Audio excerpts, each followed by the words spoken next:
Netcasts you love. From people you trust. This is TWiT. Audio bandwidth for This Week in Tech is provided by the new Winamp for Android, featuring wireless sync and one-click iTunes import. Now with free daily music downloads and full-length CD listening parties. Download it for free at winamp.com/Android. Video bandwidth for TWiT is provided by CacheFly at CacheFly.com.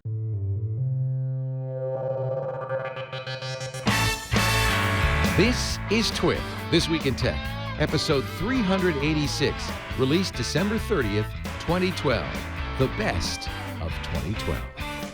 This Week in Tech is brought to you by Ford, featuring Bliss, the blind spot information system with cross-traffic alert, active park assist, and more. Check out these available features on the 2013 Ford Fusion and 2013 Ford Taurus, or learn more at ford.com/technology. And by Carbonite Online Backup. Automatic, continuous, unlimited backup for your computer files, just $59 a year. Try it free at Carbonite.com and use the offer code TWiT to get 2 bonus months with purchase. And by Lantronix, makers of the Xprint server. Print from your iPad, iPhone, or any iOS device to virtually any printer. For more information, visit xprintserver.com/TWiT and enter the code TWiT to receive 20% off your order. And by Audible.com. To download 2 free audiobooks of your choice, visit audible.com/TWiT2. And don't forget to follow audible_com on Twitter. And get a copy of Brandon Sanderson's Legion absolutely free, our gift to you at audible.com/Sanderson. Hello, everybody, and welcome to a special episode of This Week in Tech. I hope you enjoyed last week's holiday special with John Hodgman, Jonathan Colton, Paul, and Storm, and that strange Roderick fellow who showed up. This one's going to be a little different. This is our yearly best of. We'd like to end the year with a look back at some of the great stories of 2012, and we've got a bunch of them for you. We're going to kick off with one of the stories that happened early in the year that was a bit of a shocker and gave rise to a new monetary unit on the internet, one Instagram. Watch as we talk about Facebook purchasing Instagram for $1 billion.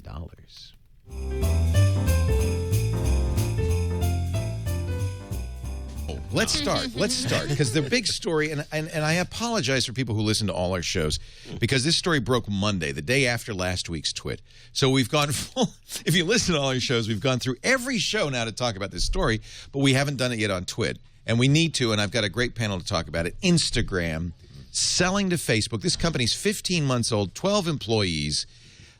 They are an iOS app, recently released an Android app. Boy, we couldn't have a better panel here to talk about it. We've got one of the great photographers here.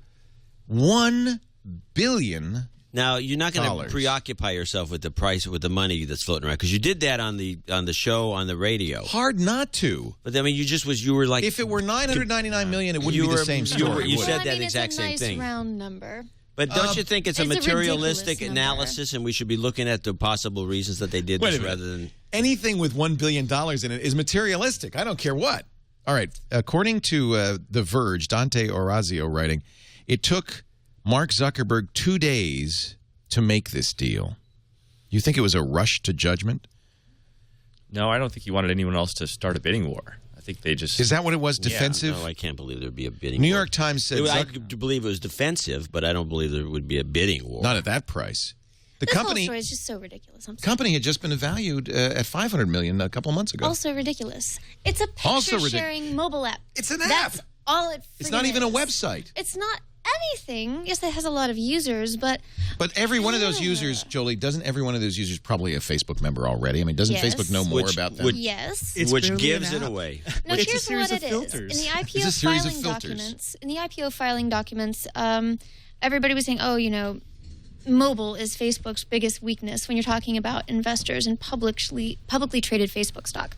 So this is Facebook saying, hey, no, we can do mobile. Look, we bought a big mobile company for $1 billion. Isn't that competent of us? And maybe it is. Sure, I'm not privy to those discussions, but it's so bubbly. I talked to people who lived... bubbly in the sense of like a stock bubble. Like overvalued. I talked with people who went through the 90s .com bust, and they said... You were 12 at the time, so you probably don't remember it. Darling, I was working in my first computer Were you job. already? Yeah, I was. I had my first startup job in 1999. So you lived through this, I am actually. older than I look. Yes. So no, but everyone who is from that era is saying, okay, this is the kind of deal that makes people terrified that our whole internet economy is going to collapse again. It's overheated. Oh, God, it's ridiculous. $1 billion. No, wait a minute. I think with the brains at this table, we could figure out why. I had a good column in Market Watch about this. Why did this happen? Because the number of users, like I think you said on your other show, 30 million, are all Facebook users already, and they were ripe for the plucking. Google could have grabbed them all and picked up 33 million people right off the top, and Facebook is starting to exhibit the Microsoft paranoia qualities, and I think this is one evidence of it. They are getting and Google's showing this too. They're paranoid about things going on around them because, they're making so much money they can't even consider the possibility that the competition might be good for them. So they did a defensive move, grabbed this thing out of sheer paranoia, and far as I'm concerned, pulled a Yahoo.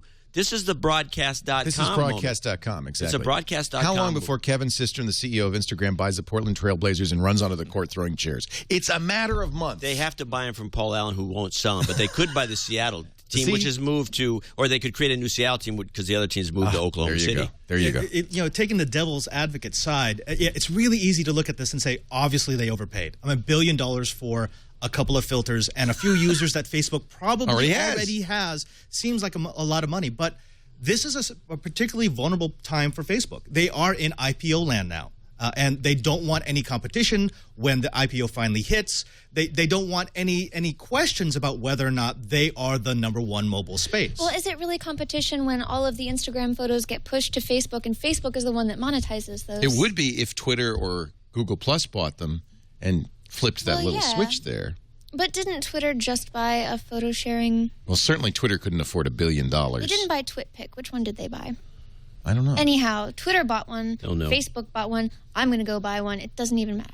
According to the Times, Mr. Zuckerberg, that's how you know it's the Times.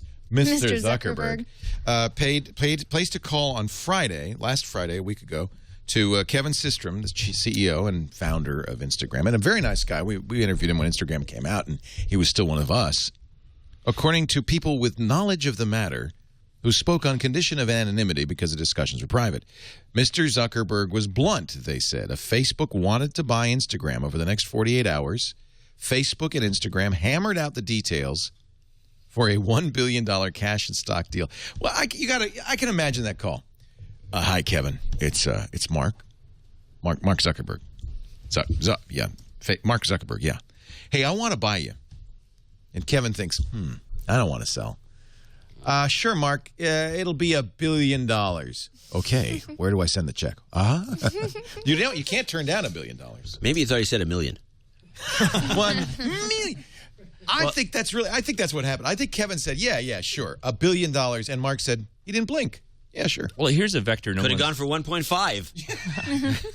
Here's something that no one's really talking about, and I think something's happening right in front of us, right underneath us, and no one really understands it. But I think the way humans are starting to communicate with each other is evolving. It's going to visual, isn't it? It's becoming a picture-sharing society. I think you're right. For years, ever since Gutenberg, right, at the printing press, we've been converting concepts into words and paragraphs, and that's how we've communicated. In fact, that's how we've communicated on the web forever. But if things continue at their current rate and we're sharing more and more photos, you can communicate concepts and stories and ideas with photos almost as effectively as words. It's not better or worse than words. It's just different. It's faster. It's easier. And it's more mobile friendly. And I think that's very hugely much important. so. Hugely important, yeah. In fact, as you say that, Trey, I think about my use. I use Path and Instagram. And I most often will send a picture. Yeah. And maybe a few words. And look, most everybody now, if you have a streaming type life, right, you just flip through the words until you see a picture that's interesting, and then you might read some words around it. Right. And Instagram is a pure photo sharing thing. And if you think about like humans, as we develop, basically from age 3 till 10, you're learning this alphanumeric system and how to convert concepts into cogent sentences. That is a huge amount of human development time. But what if people just start sharing photos, to share stories of their life, to share concepts? Actually, Pinterest exploits this thought. In fact, it's like going backwards a little bit to cuneiform, if you ask you me. got to think Pinterest Says is the probably writer. next on the block, right? How much is Pinterest worth? If this is worth $1 billion, this is the popular page right now on Instagram. These are the pictures that most people like. This depresses me. They're this not- makes me sad for humanity. They're not deep. It's pictures of food and shoes feet. and weirdos. Yeah. Like, who is that? Well, there's a marriage proposal. That's a great thing to do. Do it on Instagram, sure. Well, who's he talking to? Yeah. Maybe all of you. And there's no question that language continually evolves. We're always changing the way that we're trying to convey meaning. But, getting back to the main story, I don't see... Let's do that. Thank you, Padre. Getting back on the rails, I don't... Even granted that communication is shifting, I don't see the value in a purchase like this. Defensive, is it an ACK hire? Were they looking at a core technology? Is there a patent portfolio? The answer to all those questions is no. I think Jolie hit the nail on the head. The stock, the IPO's coming up. Oh, yeah. Mark might have said, if we lose this, it could cost us $1 billion in the IPO. It might be And worth it. It's almost like they just spun a roulette wheel and said, okay, Instagram, they're big right now. So, I mean, give it up for Kevin, the luckiest guy in America. $400 million. $1 billion There we worth go of again. money. He gets That's $400 just million great. out of that. Although I found the timing really weird because I think they collected a significant round of funding, like something like a day or two before. And Somebody bought in a week before this happened. How do you not know Happy that? people. That's a lottery ticket. Yeah. Happy people. They won the that's lottery. probably inside But information. with your due diligence, I how don't do you think not so. know? This happened in 2 I agree days. with John. How do you not know that the company 'Cause this happened you're in 2 investing days. in is getting That's what they acquired say. by Facebook? Or I maybe- don't buy it. yeah. I think somebody knew something. Well, I think we can take the opposite angle on what she just said, which is not that it was to make Facebook look good to the potential investors and save $1 billion, but now I think potential investors look at it and say, boy, these guys are kind of crazy. This is a dumb idea. This is a stupid thing to do. Maybe we It could hurt 'em. And I'll tell you, I think this is going on with these guys are going to do a bunch of non-voting stock IPOs. Google's pulling this stunt, We're going which to is talk about completely that. ridiculous. That's getting people very upset. In fact, they say that's even the most evil thing. Given all the evil things Google's done this year, that's the most evil. We're going to talk about These that. retirement funds are going to pull out of Google. You watch. CalPERS and things like that. And these are big investors, these institutional investors that can make a huge difference in the Didn't valuation of the Berkshire stock. Hathaway just get into Google? Or was that IBM or something else? I think it was Google. I'm so Let into me Google. Google that. There is another angle on the story, and that is back when the IPO story was fresh, there was a TNT episode called 57% Zuck. And the whole idea was, He owns most of it. It's Zuck. If you're investing in Facebook, you're actually investing in Zuckerberg. Well, and no he decision also- can be made without him. So, I mean, does Zuckerberg just have a liking for Instagram? That's kind of what the Times article what it is, said. yeah. Is this just I shows? like this product, so I'm buying it. I got a bunch of cash. Why not? I Well, got also, the don't you checkbook. think if they can put those stupid filters on Facebook as a Facebook feature, wouldn't it make Facebook photo sharing even more popular? Yeah. Oh, yeah. But they don't need Instagram to do that. it makes it easier. You mentioned the other It's a day plug there's and play dozens of type Camera Instagram Plus phones did right it now. beforehand. Mm-hmm. You've got how many filters in your 100 cameras in one? There's 100, Leo. It's an amazing thing. So it's not like Instagram has a Coincidence that monopoly. you named it that. I know. We racked our brains trying to come up with a number. You know who missed out on this and probably came very close? Hipstamatic, which predates Instagram. Oh, in but fact, I have a little theory about why that happened. I think the fact that Instagram was willing to go into Android territory made a huge difference in that price, especially. it happened 2 weeks before the sale. Yeah, 3 weeks ago, I was at Facebook HQ and I was talking to them, and they're like, "Yeah, iPhone's a big deal. Android is as big a deal, and the mobile web is twice as big." as Facebook both said of them." this. Facebook said this to me. They showed us the numbers, and they also said, we see the entire spectrum of mobile access technologies as one and the same. They're all kind of equal. So that kind of lends credence to the idea that maybe Instagram knew about this ahead of time, and maybe Instagram said, "Quick, get an Android app, Far quick." be it from me to come here and posit conspiracy theories. That's John's No, that's John's job. Because they put this off. I mean, I asked Instagram. Every time I saw them, Android app, Android, they say, we're working on it, we're working on it, we're working on it. The big question for me is, if they could pay $1 billion for Instagram, why couldn't they throw $100 million at Kodak? Just to keep them Just alive. a bone. Come on. Just a bone. Actually, Throw me Kodak, a I was looking frickin' at bone. their enterprise It's not value. as You'd have to pay hipster as $750 million bucks Kodak you own straight Really? up. Yeah. Wow. You know, it's kind of, speaking of the Which would valuations. be more interesting. And they Than have all Instagram, half of these. yeah. Yeah. They have filters. They're made out of glass, but they have. I thought it was kind of interesting that Instagram is actually worth more than the New York Times. Oh, jeez. Yeah, the whole thing is ludicrous. It's bizarre. Oh, man. Morley, yada. All right. I hope you're enjoying this best of our annual look back at some of the big stories of 2012. Well, we don't do that annually, but some of the big stories of the year. Next year, we'll do 2013 because I guess it would save time in editing if we just did a look back at 2012 from now on. We could really simplify things a little bit. We're going to come back in a second with a look at an announcement that happened twice in 2012, the new iPad. But first, I'd like to talk a little bit about one of our favorite sponsors, a company that's been with us since almost the beginning at TWiT, and we really love having them with us, Audible.com. I don't have to tell you about how great audio books are. Audible.com is the place to get audio books on the internet. 100,000 strong in every category: fiction, nonfiction. There's history, there's science fiction, there's thrillers, there's mysteries. Of course, you learn a lot at Audible.com too. There's business books, technology books. I'm just a huge fan. Storm of Swords is coming out, the third book in the Game of Thrones sixology, I guess you'd call it. There's 6 books, I think, of the Game of Thrones things.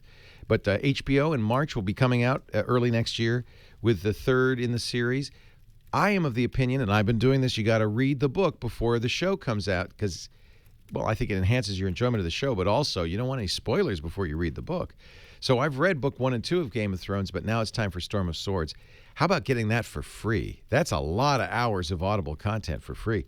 This is part of the good news that Audible has made nearly every book at Audible.com a single credit. This used to be a 2-credit book, and it's now a 1-credit book, which means you can get it for free and get another book when you go to audible.com/TWiT2. You'll be signing up for the Platinum account. That's 2 credits a month, but your first month is free. Your first books are free. You cancel at any time, pay nothing, and they're still yours to keep forever and ever. I want you to try Audible. I really do want you to try Audible. So do me a favor and take advantage of this special offer. 2 books or 2 credits, depending on the book, but I think Storm of Swords would be 1 credit. In fact, you could read the next 2. If you go to audible.com/TWiT2, use that special URL so that you get the special deal. Audible.com/TWiT2. I think the Sanderson book's still available too. So I can make this 3 books. If you go to audible.com/Sanderson, you can get a copy of Brian Sanderson's great novella, Legion. This was such a good book. Absolutely free. No trial, no credit card, even if you're already a member. audible.com/SANDERSON. Audible.com/Sanderson. We thank Audible so much for their support and wish them not only the happiest of holidays, but a really great 2013 as we go into it together. Yes, the new iPad is here. We got to say that twice this year. Let's take a look at the first announcement from episode 345.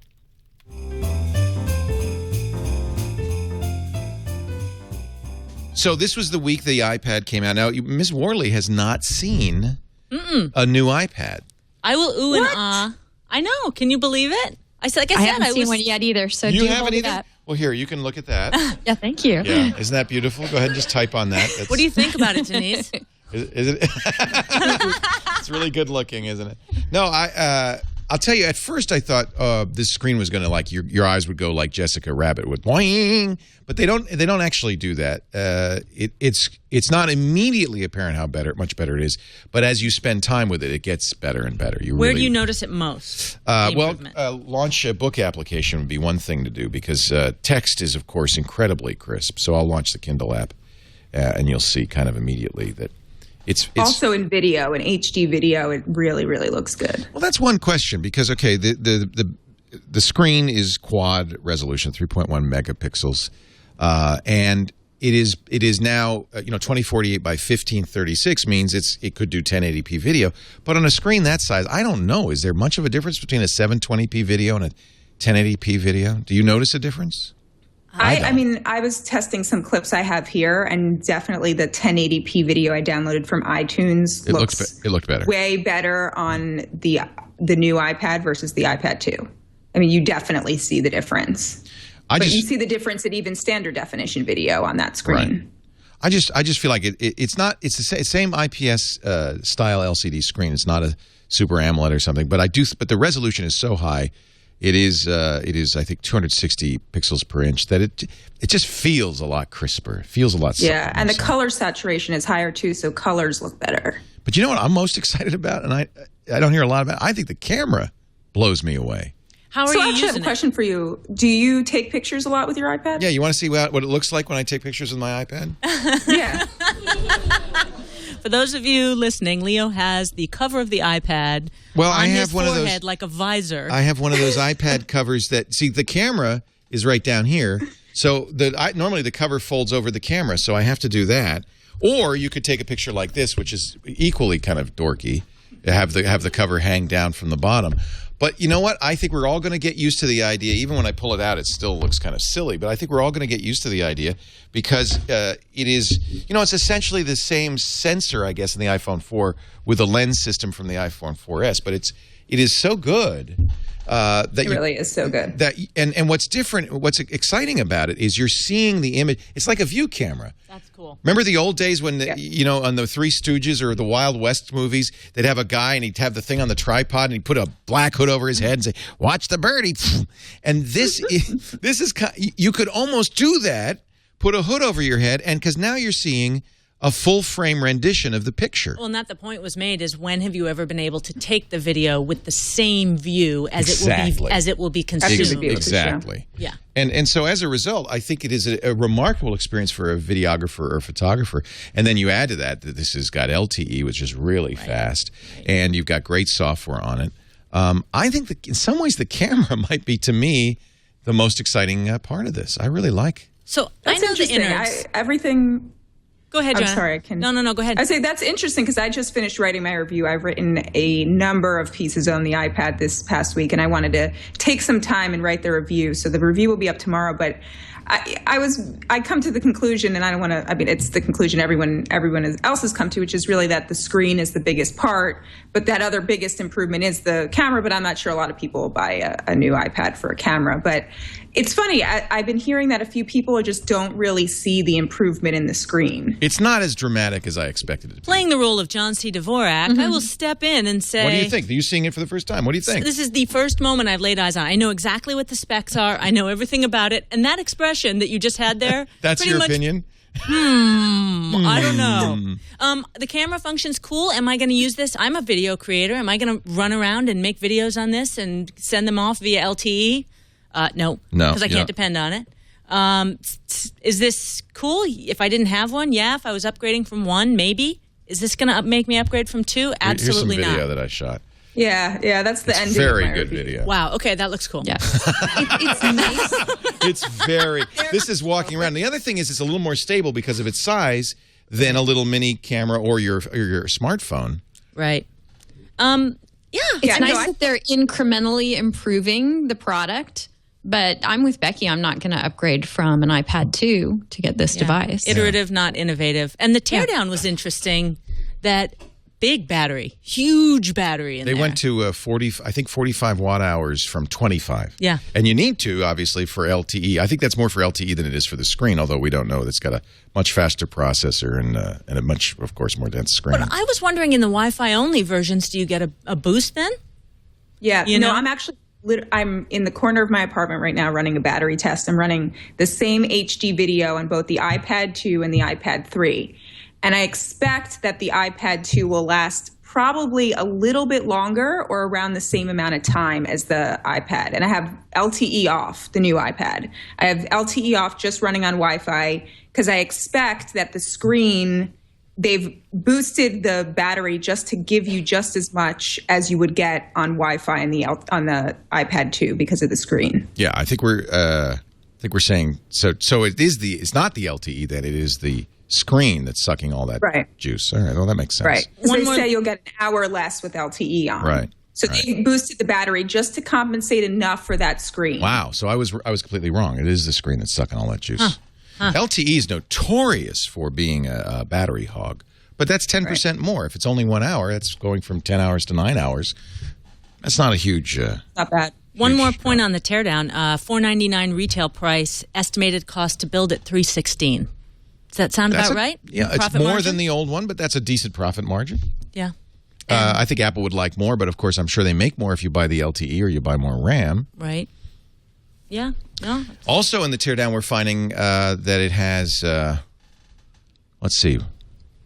The A5. I guess we knew everything else. So it's really the battery size that's new information. Didn't seem like there were any shockers on Nothing suppliers. Nothing shocking. A5X in there and so forth. No, the funny thing was I think they also found that there was 1 gig of RAM, which Apple hadn't confirmed. Same thing with the Apple TV. It's now 512 instead of 256. They doubled the RAM there, too. And Apple never talks about RAM, which is part of this post-PC strategy. We shouldn't have to talk about that stuff. Specs aren't the issue. It's just about performance. Can it work? User Does it do it? qualitative, not quantitative. The funny thing about this release is before I went on vacation, I went out and recorded for my Yahoo show all the wraps for the new announcement. So it was...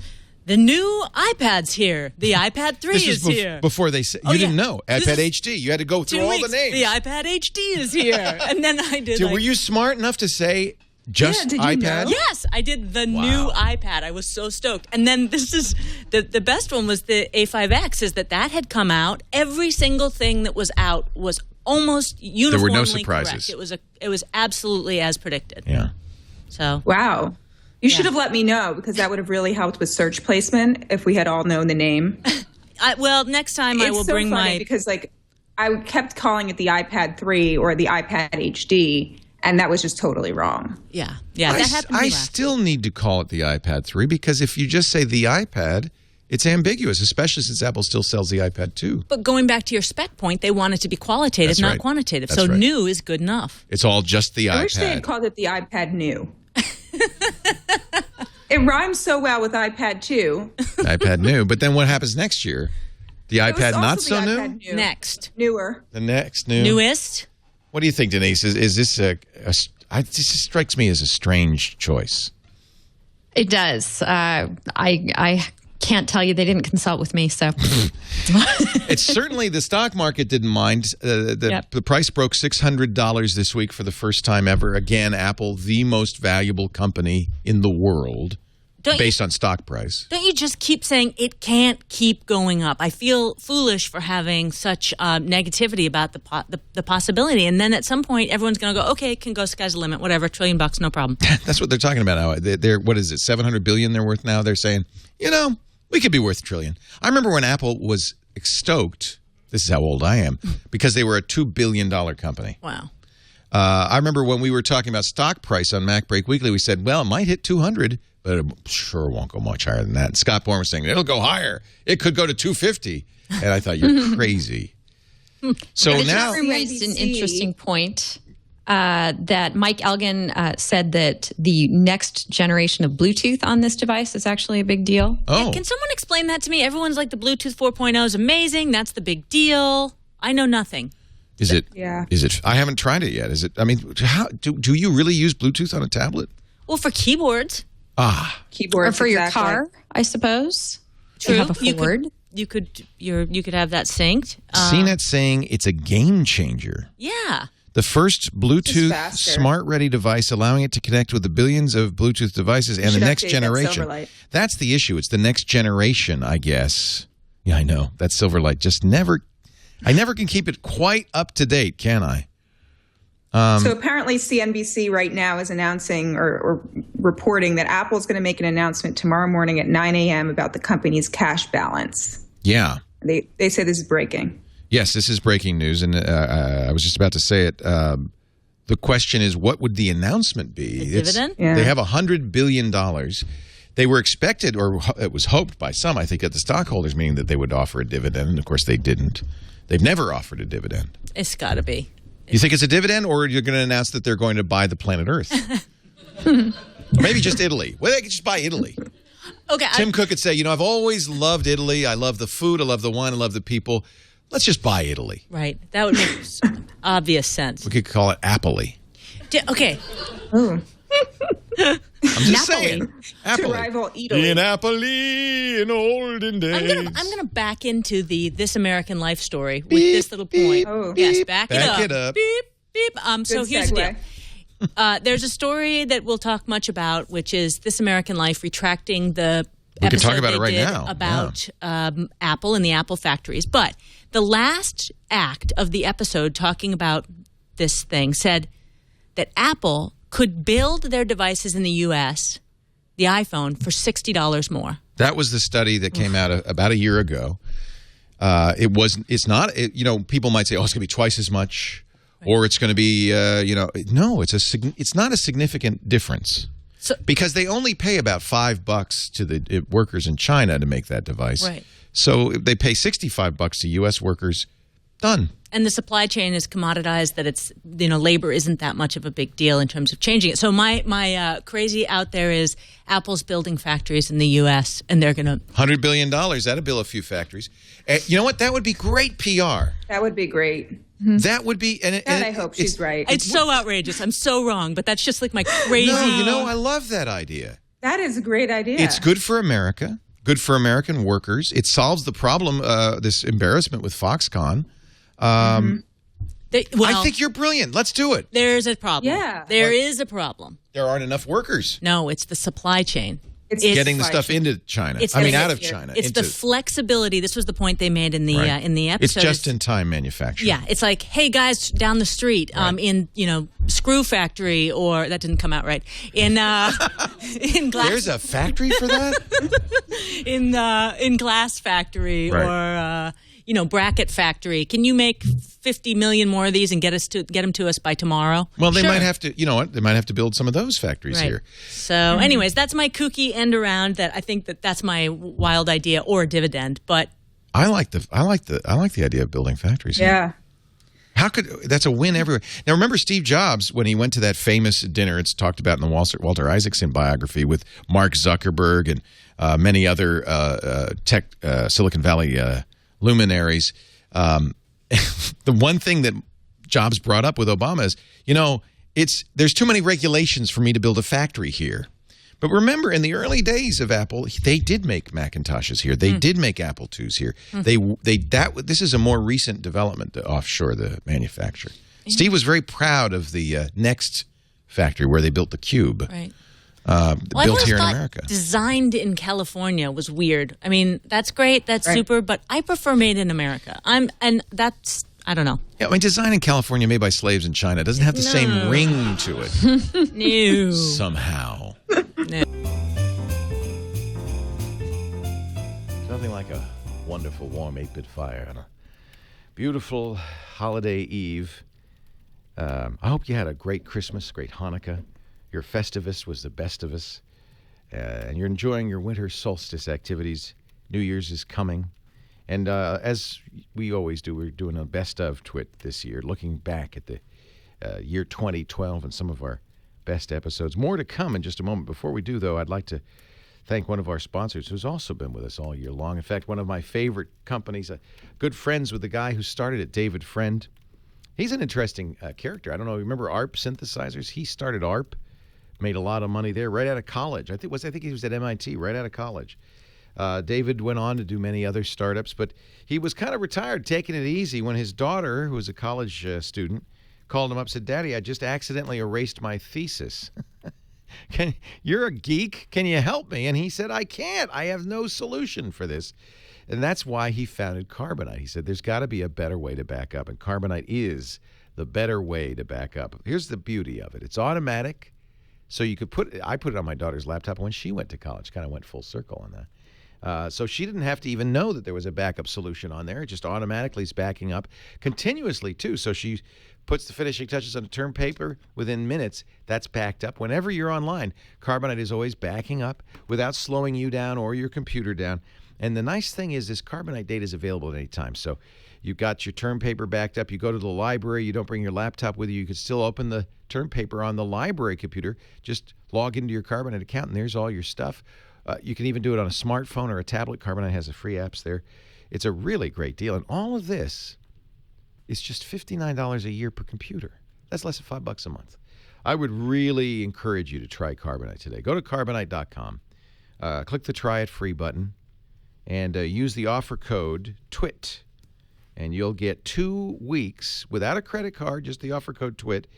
And when you buy, you'll get 2 months free. So a 2-week trial, 2 bonus months when you go to Carbonite.com and use the offer code TWiT. You got to back it up to get it back. So do it right with Carbonite. Let's make 2013 the year that nobody lost any data. Wouldn't that be something? So normally I wouldn't recommend taking stock advice from former MTV VJs. But in this case, Adam Curry got it right. We talked about Facebook's IPO, and this is before it even happened.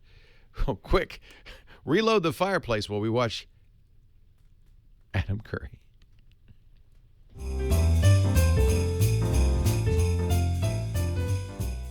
I do want to talk about the Facebook IPO. That's the reason we've gathered you all together today, because and the Zuck got married. I guess Priscilla Chan, who's been dating since before Facebook, since a freshman in Harvard, Priscilla finally said, "Oh, you're worth $19 billion? I'll marry you." No problem, Mark. What did they wait? They waited to the day after the IPO. How about this? Oh, man, we got to do something to distract from that failed IPO. Zuckerberg, don't you have something you can get married to? How do you make some headlines? Hey, I want a failed IPO that's worth $105 billion. Let's talk. That's the headline already, Zuck. It's going to be Zuckerberg changes his status to married. It's an interesting question. Is it a failed IPO? We'll talk about it in just a second. The Facebook IPO, and here it is, the lovely vision of Mark, the $19 billion man, and his new bride, Priscilla Chan. They got married yesterday in a surprise. They invited people to the wedding and said it was what was it? It was like her graduation party. Yep. And then instead she shows up in white. She's graduating from spinsterhood. We're going to take a break. Come back with more. Adam Curry. Actually, it's the Podfather, the Godfather, and the Scobalizer. Doesn't quite fit. One of these things is not like the other. So, really interesting to hear you say a Facebook failed IPO, Adam, and I'm not sure I disagree with you. The underwriters decided to set the price before the IPO yesterday morning at $38. That was the price that if you were an insider, like you were a big trader with your brokerage, you could say, "Hey, cut me some of that Facebook stock." And, you know, it's the biggest tech IPO in history. It wouldn't be unreasonable to think it's going to, what they call pop, which is come out at $38 but end up at $100 or $50 or whatever. And then even if you just wanted to sell at the end of the day, you'd make pretty good money. So I took my company public in 96. Oh, you've done this? Yeah, I have. And that was a huge IPO, a big raise, $15 million. It was amazingly large. Was this Metaverse? No, this was Think New Ideas. Oh, okay. And which we later sold successfully to another public listed company like 2 months before the bubble burst. Yeah, you were in the bubble. You were in the bubble. Well, 96 was a little bit before it, and we were making money, which was good. We had clients, but it was back in the day when we'll build Reebok's website for $100,000. I mean, and then $10,000 a month maintenance. Yeah. So this is we saw the writing on the wall eventually, but I went through the process of taking a company public, and what it really comes down to is pricing the night before. And so it's the size of the float, the number of shares, and what the actual price per share is going to be. And I think they got greedy. And when investors, and of course, there was a lot of, more interesting to me was the coverage of the IPO, because you saw the day before GM came out. Oh, it was the Super Bowl. Yeah, and people were GM tanked them. Yeah, yeah. I think it had to do with it. But if you look at right now, they're trading 74, almost 75 times earnings. That's very, very high. I mean, I'm pegging this stock to go down to 17. That's where I think it belongs. I think that's reasonable for what they can do, what they've shown historically in revenues and profits. So that's the problem I was watching. It was really treated like the Super Bowl. I got up at 5:30 a.m. to watch CNBC because it was like a big event. They had reporters down at Hacker Square at the Facebook thing. And of course, Facebook was smart. They had the hackathon the night before, so there were thousands of employees there. Zuck spoke. They hooked up the NASDAQ bell there in Silicon Valley, so he could press the. There's no bell for NASDAQ. It doesn't have a trading floor, but he pressed the button to start the trading day, and then it took another half an hour. Yeah, and then a little later they started selling. Here's the problem with these IPOs, and I saw, and yes, I saw this in the bubble. So you have people who came into the company recently. They're getting options. Their strike price is going to be maybe a little bit under 38. Any new hires that come in, you can't just reshuffle the option pool. That's a big deal. So they have a strike price, and let's say, just for argument's sake, it's going to be around that 38 number. So now people are going to be very worried, like, oh, either I have stock or I'm in lockup for 6 months.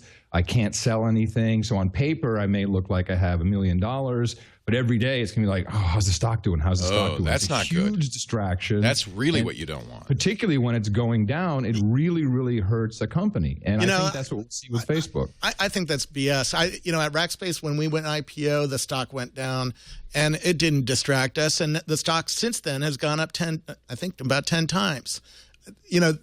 Just to go out to IPO, you're trying to raise money for the company. Yeah, let me understand this. So does Facebook perfectly? Does $38? Does that which is what they decided to sell it for?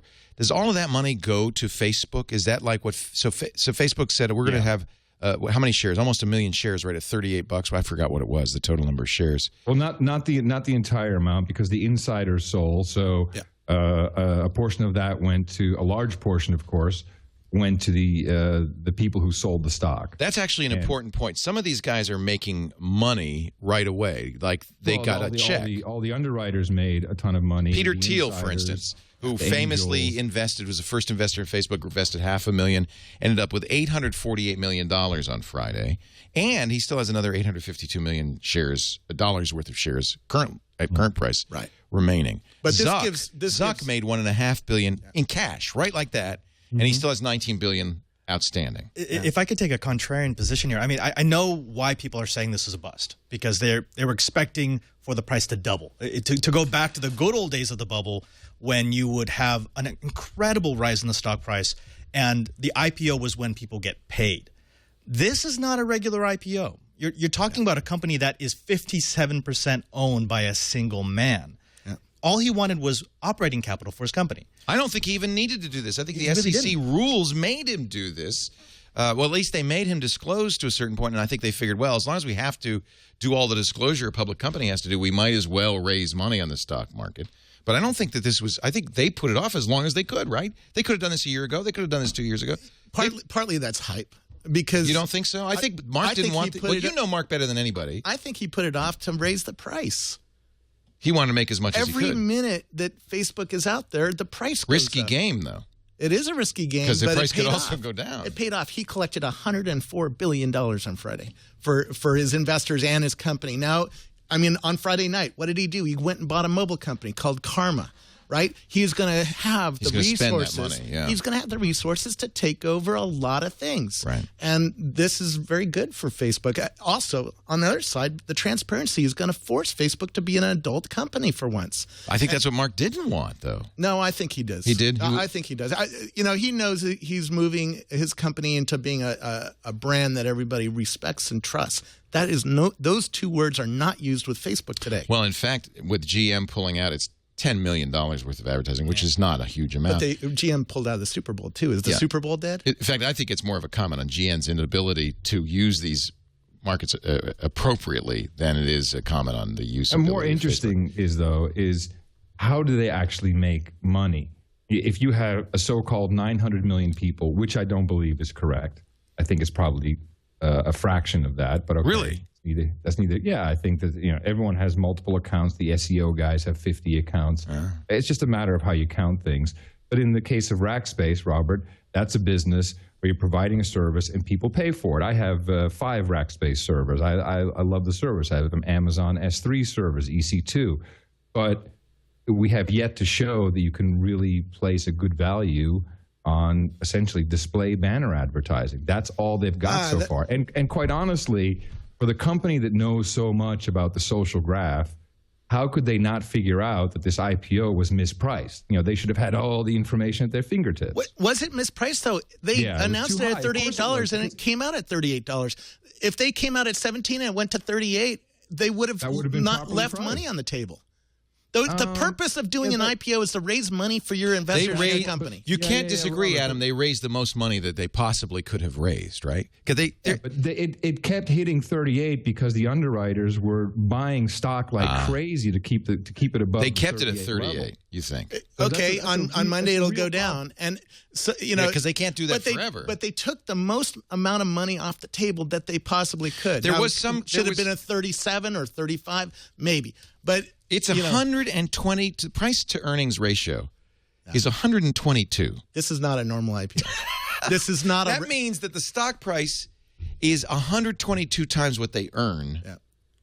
That's crazy. And one of the reasons, and now I'm watching CNBC, and Jim Cramer, who was actually great on this, and I was surprised because seems like he's kind of crazy, but he was great on it. He said, well, what you can't account for is what's going to happen with the retail sales. You know, the institutional investors pushed back about this price, but there was some concern that everybody who loves, all the kids who love Facebook would just say, well, I don't know anything about the stock market or price to earnings, but I want to buy Facebook. It's a good, and would buy it. And that's what the thought was, that this would pop, that it would go up to $50 because, and you know what? The kids or whoever did not fall for this. Somebody looked at the price to earnings somebody fell and for said it's too high. Well, somebody it came fell back for it. It still is it went valued up to at $144 $144 billion right now. It went up to 45. This is the largest IPO of history. It's not even GM when they went out with their recent IPO. Is raised $30 Facebook billion. worth more than Citigroup? Yes. It's worth more than these other Yes. companies? Really? All right. Yes. We look at Facebook all day long. We're addicted to it, and we're going to get more addicted to it. But I think. And how often do you click on an ad, Robert? I click on a lot of ads, but I'm playing around with it. The ads that are going to come are going to be on mobile. He's making $0 on mobile right now, and I can see a lot. And by the way, somebody said I bought a lot of stock. I don't own any stock in this company. Oh, we should say right now. Who owns Facebook stock here? I don't own any. I don't. I can't afford it. Okay, Yeah. so. Just so you know, we don't buy tech. I don't buy tech stock. Nobody here buys tech stock. The time really to buy for normal people to buy Facebook is right after the Google I/O conference, because that's going to be where it either gets slammed because Google's going to announce something, or it's going to start rising or do whatever. But at that point, then that's where. But how do you answer Adam's criticism that Facebook's revenue right now is banner ads, display ads, which don't work? He's absolutely right. But that's part of the story, right? I mean, that's why he needs this capital. Click on ads so if they can get more drunk people in I don't think Facebook. it's about clicking on ads anyways. So when people are investing in Facebook, there's a presumption that, well, Zuck is the fundamentals of this company are going to be good because Zuck is smart and he's going to figure out mobile. Coca-Cola owns a sign in downtown San Francisco that costs, I don't know, $200,000 a month, something like that. But they're selling sugar water. No, but why do they do that? Is it because you go up to the sign and click on it? No, it's there on the side and it reminds you that Coca-Cola exists. This is why advertising is done. This is why Stamps.com bought an ad on your show, to remind people that they exist. I mean, one of the things it's not all about clicks. Hold on a second. This is not a regular IPO. Stamps.com is not necessarily branding. Part of it's branding, but it's also per inquiry. So there's a call to action. You need to either put in a code. All the ads work that way. I think the only brand advertiser is Ford, possibly, and they're making a connection with a tech-savvy audience. It's not exactly the same. And again, Coca-Cola sells an actual product. People take money out of their pocket and hand it to the company. Yeah, this is the difference. I mean, we've been through this. We've seen this. The banner advertising, it's marginal. And how do you grow if you really have 900 million people? How do you scale? How much bigger can you go? All of a sudden, you're going to make five times as much from each person? I just don't see because they're making $0 on mobile, and there's hundreds of millions of people who only use Facebook on mobile. You know, all they have to make is a couple of bucks per user. Maybe it's not 900. Maybe it's not 900 million, as you say, Adam. Maybe it's, let's say, what would you stipulate? 100 million? 150 million. 150 million. I'd say. So all they have to do is make $10 per person per year to justify their stock price. Yeah. Can you make $10 per person per year? You can with the money that you just raised in the IPO. I mean, again, you mean spending that money, acquisitions? Spending that money in acquisitions and in development. I mean, one of the things that we keep forgetting is this is not a regular IPO. If this had been another LinkedIn, or if this had been another Groupon, absolutely, this was a bust. But this was a man who, by all means, has done very well for his company. Getting money for him to be able to invest in his money so he can leverage those 900 million users. So you're not buying stock at Facebook. You're buying stock in Mark Zuckerberg. Right. Well, right now it's irrational. I totally agree with Adam that the price is completely crazy right now. And it's crazy because we all use Facebook all day long. We buy brands, we buy stock. Adam, that we admit use. that you're an outlier. Yeah, possibly. But I do have an account. I only use it to see what my daughter's doing and to terrorize her friends. I love doing that. That's a lot of fun, terrorizing my daughter's friends. That's a good reason to have a Facebook people are saying, no, we don't. Okay, I just was recently at Disney World, and I walked around, and I looked at what people were doing on their phones. 70% were on Facebook. Yeah. Walking around people Disney clearly World. use Facebook. There's no question about that. I think when you buy Facebook, internet. but There's a difference. But I think people use Facebook Google. is a Google's bug making of the money. network. Google's a valuable stock. It's at $600. I don't think the PDE is the same. But so the question is, can Mark figure out a way? I think you're betting that Mark will make some magic and figure out a way to make money on mobile. And I don't think it's too. You don't have to think too hard to think of a way or many ways he could make money on mobile. And here's how. I'm looking at Flipboard. I'm looking at a GigaOM article in Flipboard. And when I page through this, whoa, there's a Polycom ad, a full-page ad. And that goes, by the way, not to Flipboard, but to GigaOM, right? Yes. That's a GigaOM Well, ad. GigaOM is sharing a revenue with Flipboard, right? And then you turn the page and you're back to GigaOM. That ad work? You know what? I'll be honest. I just skip it real quick. But these are ads like Wired Magazine has. And I don't think those work. I think those don't work either. They work enough for people to keep doing them and have been doing them for years. Right? Okay. I think we can agree. The stock price was too high, except not for Facebook, but for investors. Facebook was just right because they made a lot of money. The question is, next week, what's the stock price? What's your target price, Adam, for Facebook in a week, in a month, in a year? Okay, I can give you the 5-month and 5-year scenario. Good. 5 months, the stock is at 17. 5 years, we're not talking about Facebook anymore. It's something else. It's not a long-term hold.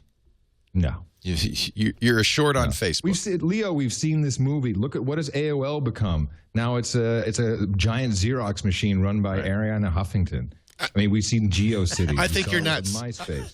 Adam, exactly right. By the way, what a great characterization of AOL.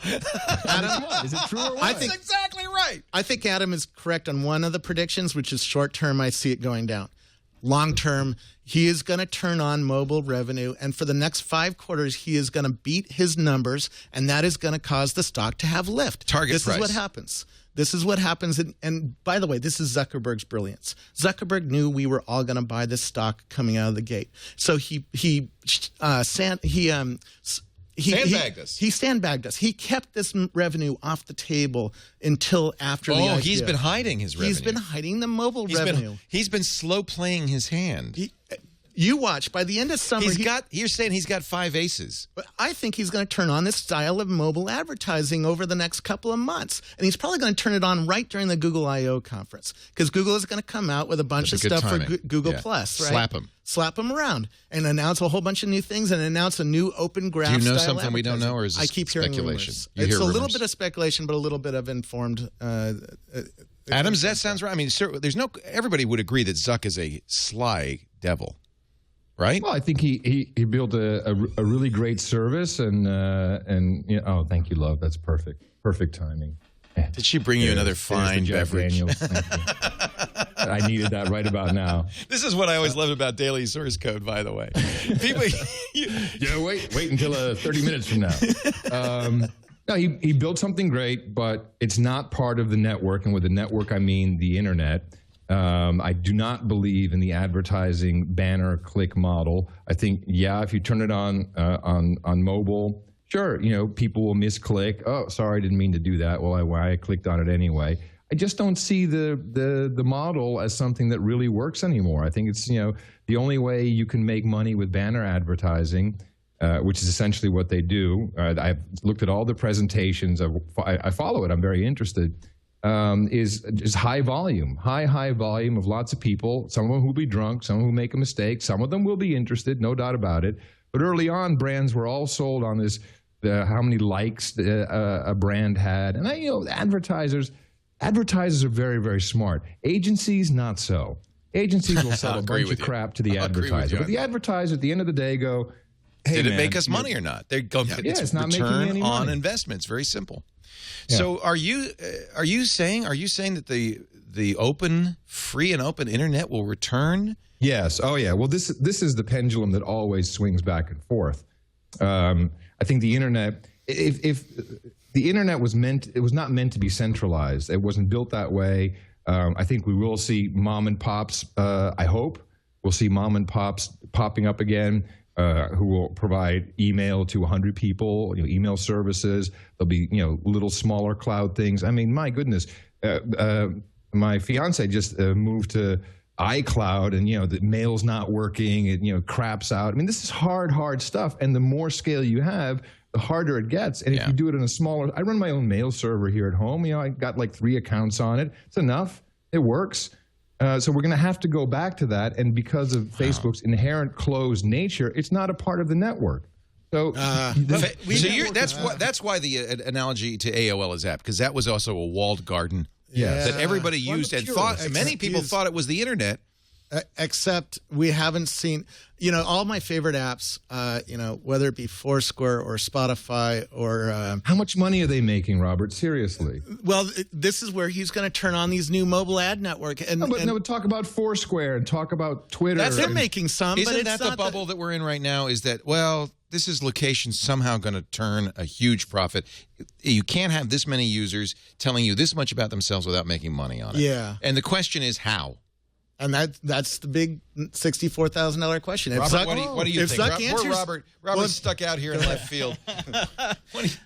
Well, I mean, look, I've been hearing the end of the walled garden since the demise of AOL. They keep coming back. It keeps coming back. We keep going to a larger walled garden. Now, Facebook is not a MySpace. We've already seen that. But Facebook yes, right now they've got not a MySpace yet. They're not a MySpace yet. MySpace had tons of ads and it didn't work for them. And what Adam's talking about is perfect. Yeah, it was only banner ads, and banner ads died in MySpace. But Facebook has something else, and I'm not bringing out the mystic Zuck anymore. I'm talking about it's gone beyond a critical mass where you have an ecosystem, where you have people who are willing to buy the brand, not just the advertising in the site, but the actual brand for Facebook. And I think you've given a man who, again, I think is very intelligent, a huge war chest that he can now go out and get what he needs to get more money out of his 900 million users without it just being banner advertising. Yeah. I don't know what that's going to be yet, though. I mean, look at Flipboard. This is my Facebook feed. It doesn't look like Facebook, but it's my Facebook feed. And how does Facebook monetize that? Well, they can buy Flipboard. And then they can put those full-page ads like GigaOM has right in there, and they can have audio ads in SoundCloud. But I think Adam's saying that the display ads don't work. I think they do. Otherwise, Wired Magazine would not exist.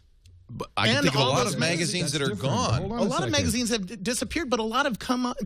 I mean, when I go to what's there's Wired so many magazine circulation? What's its circulation? People do actually pay for the magazine. I don't think you're actually. Yeah, I don't think you're using a very good example, Robert. I hate to tell you, I don't know if display ads work. I really think that's what's going on right now.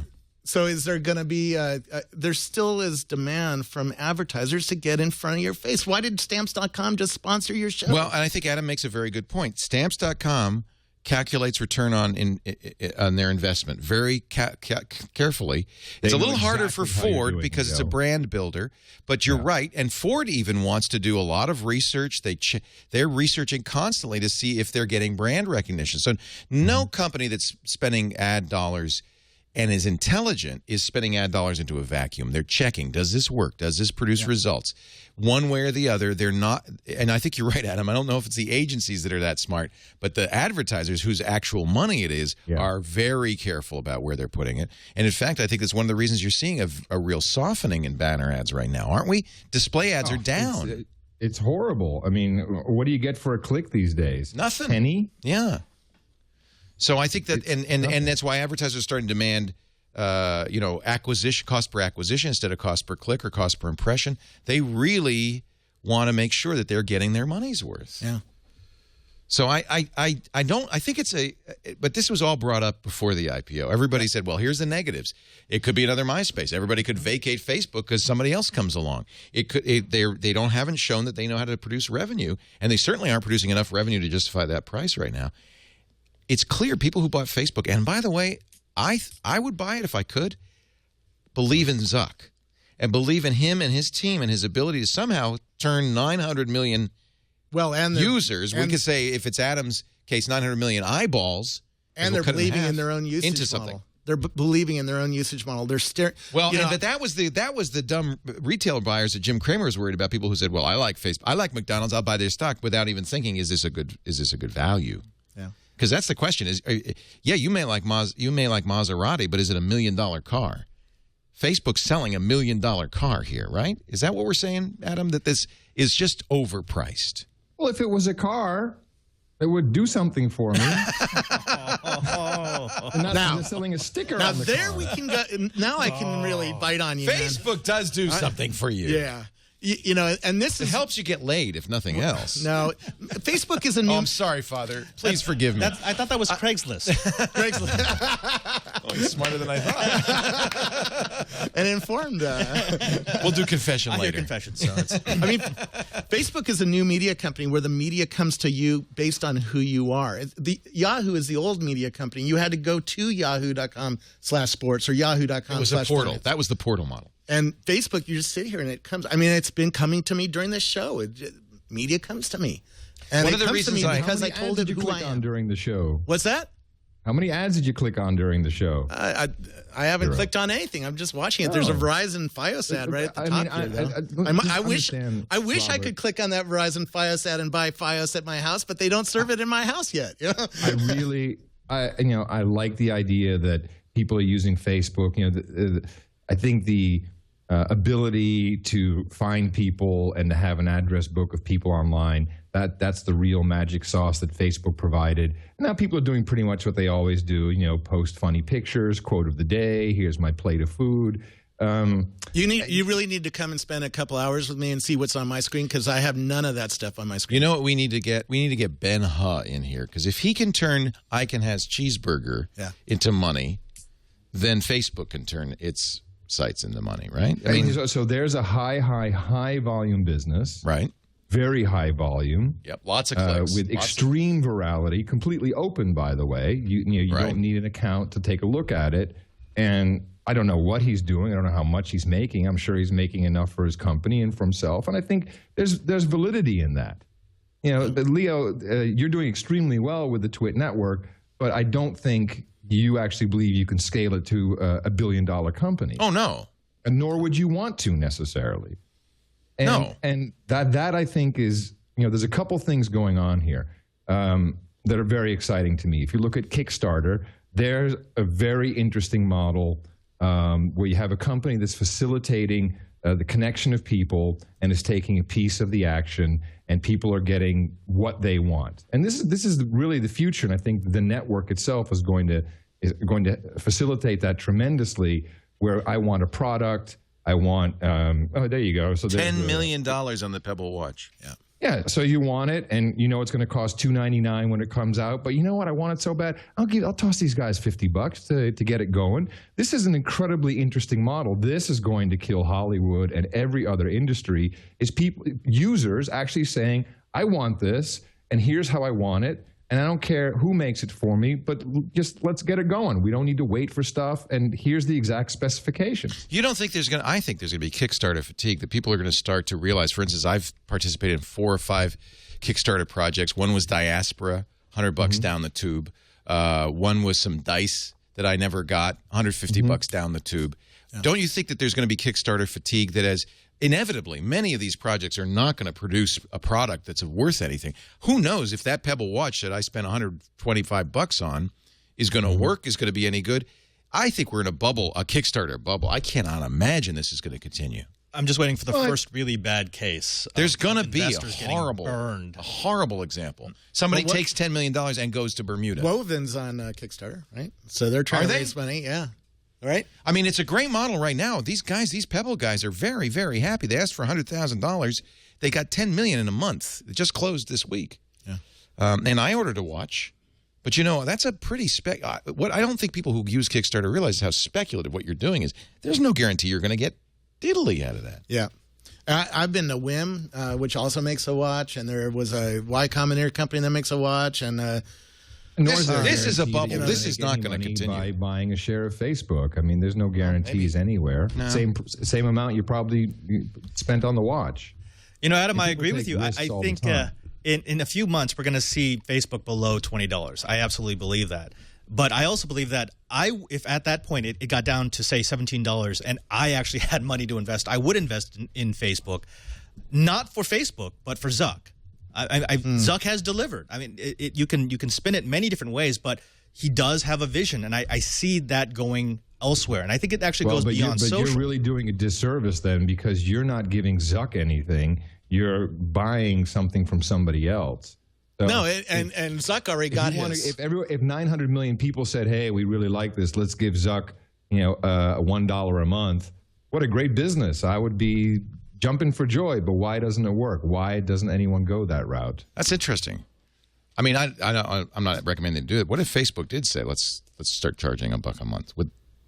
Could they do that? Probably. Yeah. Some people would stay there. I think they could actually. Yeah. For $1 a month, make it cheap. Make it $5 a year. You'd find out really quickly which accounts are actually dead. Yeah, you would. Welcome back to our best of for the year 2012 for TWiT. And I want to thank the folks at Water Wings Productions, waterwingsproductions.com, for our fabulous Super 8-bit fireplace for today's episode, keeping my butt warm throughout the show. Coming up in just a little bit, the chimney. Coming up in just a little bit, we're going to take a look at the launch of the Surface, or at least the announcement of the Surface, both RT and Surface Pro. Before we do, though, I'd like to talk a little bit about my friends at Ford. You know what Christmas is going to bring me? Well, it didn't bring me yet. By next Christmas, I really want the Ford Fusion Energy. This is the plug-in hybrid, which should be coming out in the next month or so. You know I'm a big Ford fan, and one of the reasons I'm interested in the 2013 Fusion, 2013 Taurus too, is because I can get the blind spot information system, BLISS, with it, including cross-traffic alert. This is a really cool technology. Sensors in the rear panels of the vehicle monitor the blind spot. You know, whenever you drive, no matter how good you are with the mirrors, and there's always a part of the car behind you or on the left and the right of you can't see. But what's great, and by the way, is one of the #1 reasons for auto accidents, lanes changing into oncoming traffic. So BLISS stops that, because what it does is it monitors vehicles on either side, and it detects traffic. If another vehicle's in your blind spot, you'll get an audio and visual alert warning you, little bleep in your mirror. So you totally know. There's, the cross-traffic alert uses the same technologies to warn you as you're pulling out of you ever have this happen at a parking spot at the mall? You know, there's two big SUVs on either side of your pickup trucks. This happens all the time at Petaluma. Everybody drives a pickup truck except me. And they're on either side of you, and you can't see around them, so you're kind of slowly edging out of the parking space. The blind spot assist is fantastic, because it can see around corners. It sees if there's any oncoming traffic. So as you're slowly pulling out, you can observe, and you'll know if somebody's coming your way. That's a super neat technology. They also have active park assist, and I've used that, and I can't wait. Are you good at parallel parking? Maybe you are. Active park assist is better. I don't care how good you are. You push a button as you're driving by parking spaces, and it's measuring the size of the parking space. When it sees one you'll fit into, it says, whoa, parking space, pull forward. You pull forward, and then when you get to a certain point, you take your foot off the gas. Keep your foot on the brake. That was my mistake. Keep your foot on the brake, because once you park, you're going to have to stop the car. And then it's so weird. The wheel goes, zzz, and you do all the perfect geometry pulling into the parking space. If you've never used the active park assist on a Ford vehicle, you've got to try it. It's amazing. Amazing. In 24 seconds, you're parked perfectly. All you do is operate the accelerator, the gear selector, and the brake pedal. I wish they'd told me that before I tried it. That's all I'm going to say. It is fantastic. Ford is putting great technology in their automobiles, technology you can take advantage of if you get one of the new 2013 Ford Fusions or 2013 Ford Taurus. These are available technologies in both, or you can go to ford.com/technology to learn more. thank you, Ford. Ford has been such a blessing to us this year. One of our biggest advertisers and a huge support to what we're doing here at TWiT. So if it comes around that there's a time you need to buy a car, I hope you'll consider Ford as a way of saying thank you to them for supporting us. Now, ready to move on? All right. This next segment is Dvorak on this one? Who's on this? Well, we'll find out in a second. Microsoft announced for the first time ever, this was huge, that they're going to make their own PCs. Watch.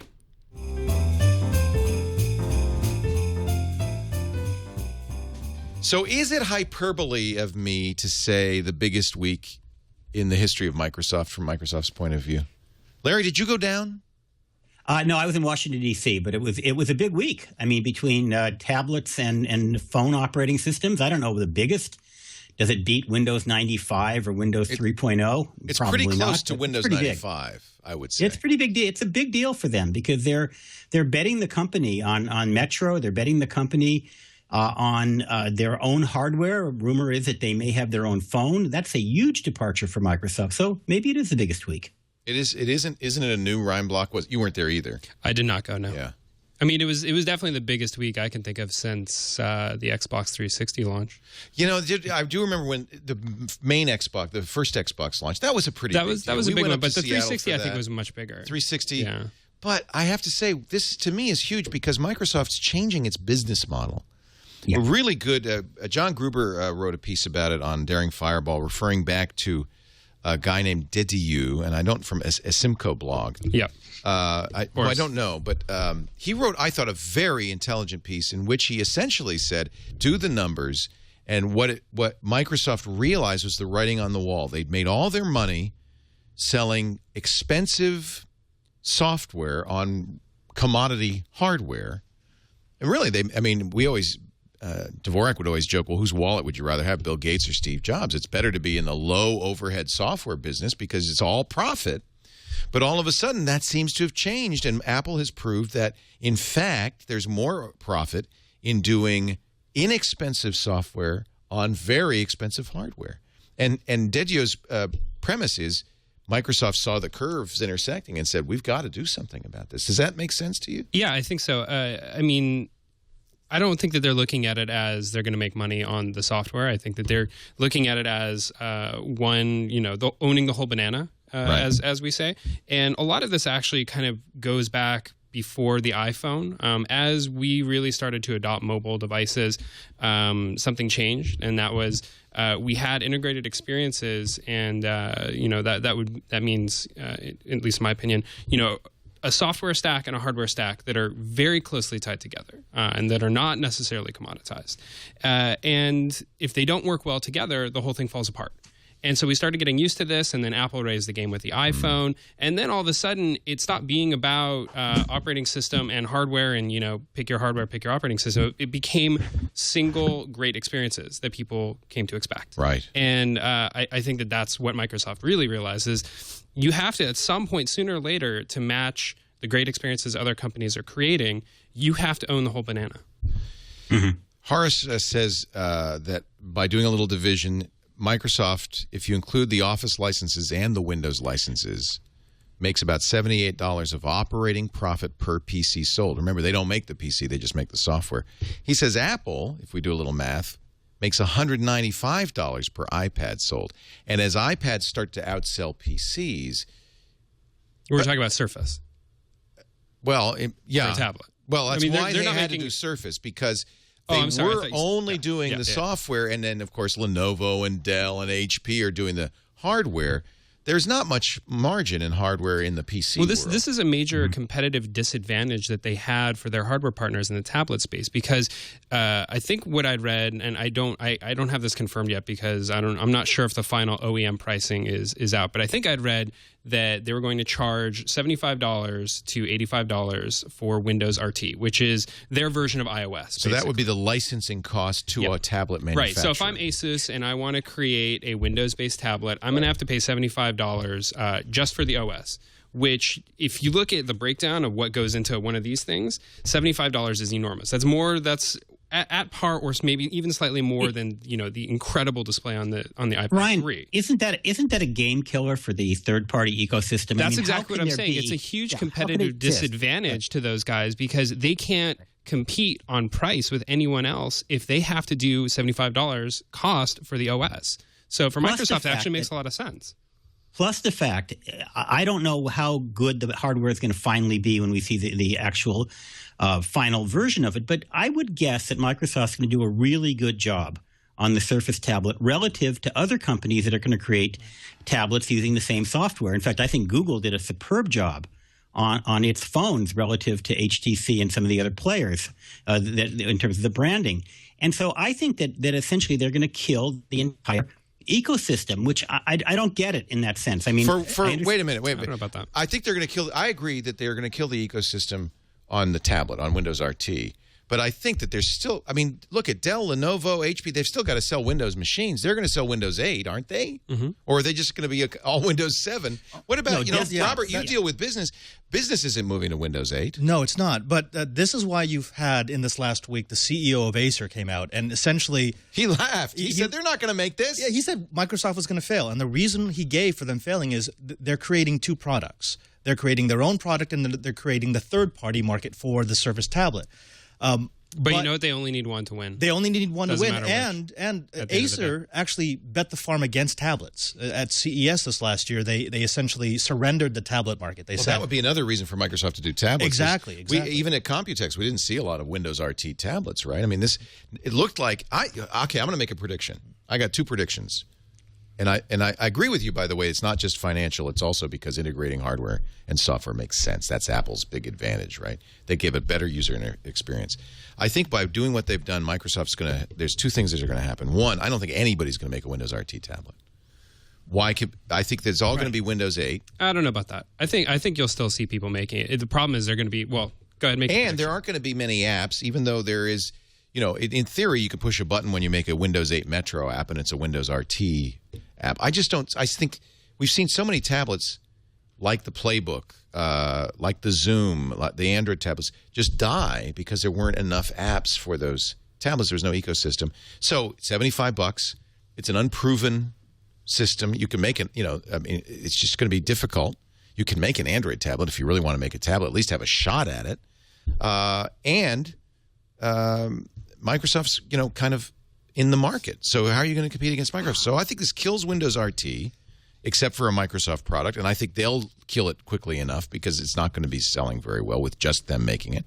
I think it also means Windows 7 gets an end of life in 2025 because I don't think business wants to go to Windows 8. I think Microsoft is going to essentially cede the Windows 7 market to the Lenovo's, the Dells. They're going to make Windows 8 Pro tablets. And it's going to be a very different PC world. So this is very doom and gloom for you. I mean, you think this is going to it's going to fail. I think Windows RT will fail. I think Windows 7's got a long life ahead of it because business needs it and wants it. I think Windows 8 is going to take a long time for it to get any traction. If Windows RT doesn't work out, just so we're totally clear, that is Microsoft's entire tablet strategy right now. That's tablet. But that is not just tablets. Wait, what about the one that comes out next year that runs regular Windows 8 and that runs the Office full-blown apps? I guess it's kind that's too fun. That's the Windows 8 Pro tablet, right? Yeah, it's kind of pedantic, but it's an upside down laptop. It's not really a tablet. It's not a tablet like this is a tablet. It is. It's basically a slate PC. I mean, it's a full Windows PC. So I wouldn't really kind of put it on the same. I mean, it's going to cost twice as much. It's going to do different things. It's not an iPad competitor. It's something different. See, I see this as driving something else. One of the biggest trends that we're seeing in the enterprise right now is BYOD. So you've got all these different vendors trying to figure out how to let the users of a network bring the device that they want to bring. And that really what that means is smartphones and tablets. But that happened with the iPhone. It's what transformed enterprise phones. Exactly. And killed RIM in the process. It killed RIM, but also what you're seeing is that's been eroding Microsoft's enterprise lead. Right. In that space. And are they worried about the iPad becoming a dominant enterprise platform? I think they are. And that's why you've got the Surface RT. What they want to do is they want to offer an option for enterprise people to say, if you want a tablet, we can give you one without having to bring your own device. We can give you a tablet experience that stays within this network that we've already created that uses all the same resources that we've already bought. So, I mean, I see that as the real impetus and why Microsoft released what was clearly an underbaked product. I mean, no one was able to play with it. What was the hurry here? And it must have been Google I/O, right? Yeah, definitely I/O. Why I/O? Well, I mean, we don't know for sure what's going to be announced, but we keep hearing about new tablet stuff, and we assume they're going to show a new version of Android. So not only is Microsoft terrified of Apple, they're terrified of Google. Well, as well they should be. I mean, there isn't a legitimate player in the tablet space other than Apple right now. But if there was one, it would be Google. They're at least closer than the other guys, which are essentially non-existent. I guess what I'm saying is I can't see Windows RT competing with the iPad. I mean, look, if you zoom way out, we're at year 3 of tablets, right? Basically, and it feels Unless like you include Microsoft's tablet efforts since 2001, which I don't, because again, those were PCs, right? And they were built as PCs, right? So it's a different paradigm. Okay. They didn't really know what to do yet. Nobody really knew what to do yet. They were dabbling. Right. We're in year 3 of tablets. I think let's zoom ahead 10 years, 15 years when tablets are, what most of us are doing most of our basic computing on and have been for quite some time. That could look totally different. I think it's hard to say way down the line. You didn't bring a laptop. You decided to go tablet. Are you doing? I brought a laptop. I didn't bring. You didn't bring it out. Yeah. Okay, so you're on the iPad only. I really don't like being iPad only. It's not for me. No. If I could only pick one device, it would be my laptop. Yep. I feel very weird about going on vacation with only an iPad. It doesn't feel right. And there's a lot of stuff I know I can't do. It's a stretch. You have to work extra hard. You have to bring a keyboard. Mm-hmm. Just bring a laptop for crying out loud, right? And that's why we have nice Airs, Ultrabooks and MacBook Airs. I mean, the MacBook Air, ironically, is not that much heavier than the iPad, and comes with a full keyboard and all the software you could possibly want. And there's some Ultrabooks out there that are going to fit that bill. So I think that for those of us that are doing real work, the laptop is still the machine of choice. So here's the question, Robert. Does business – Microsoft's argument is, well, you're using Windows in business. You're using Exchange.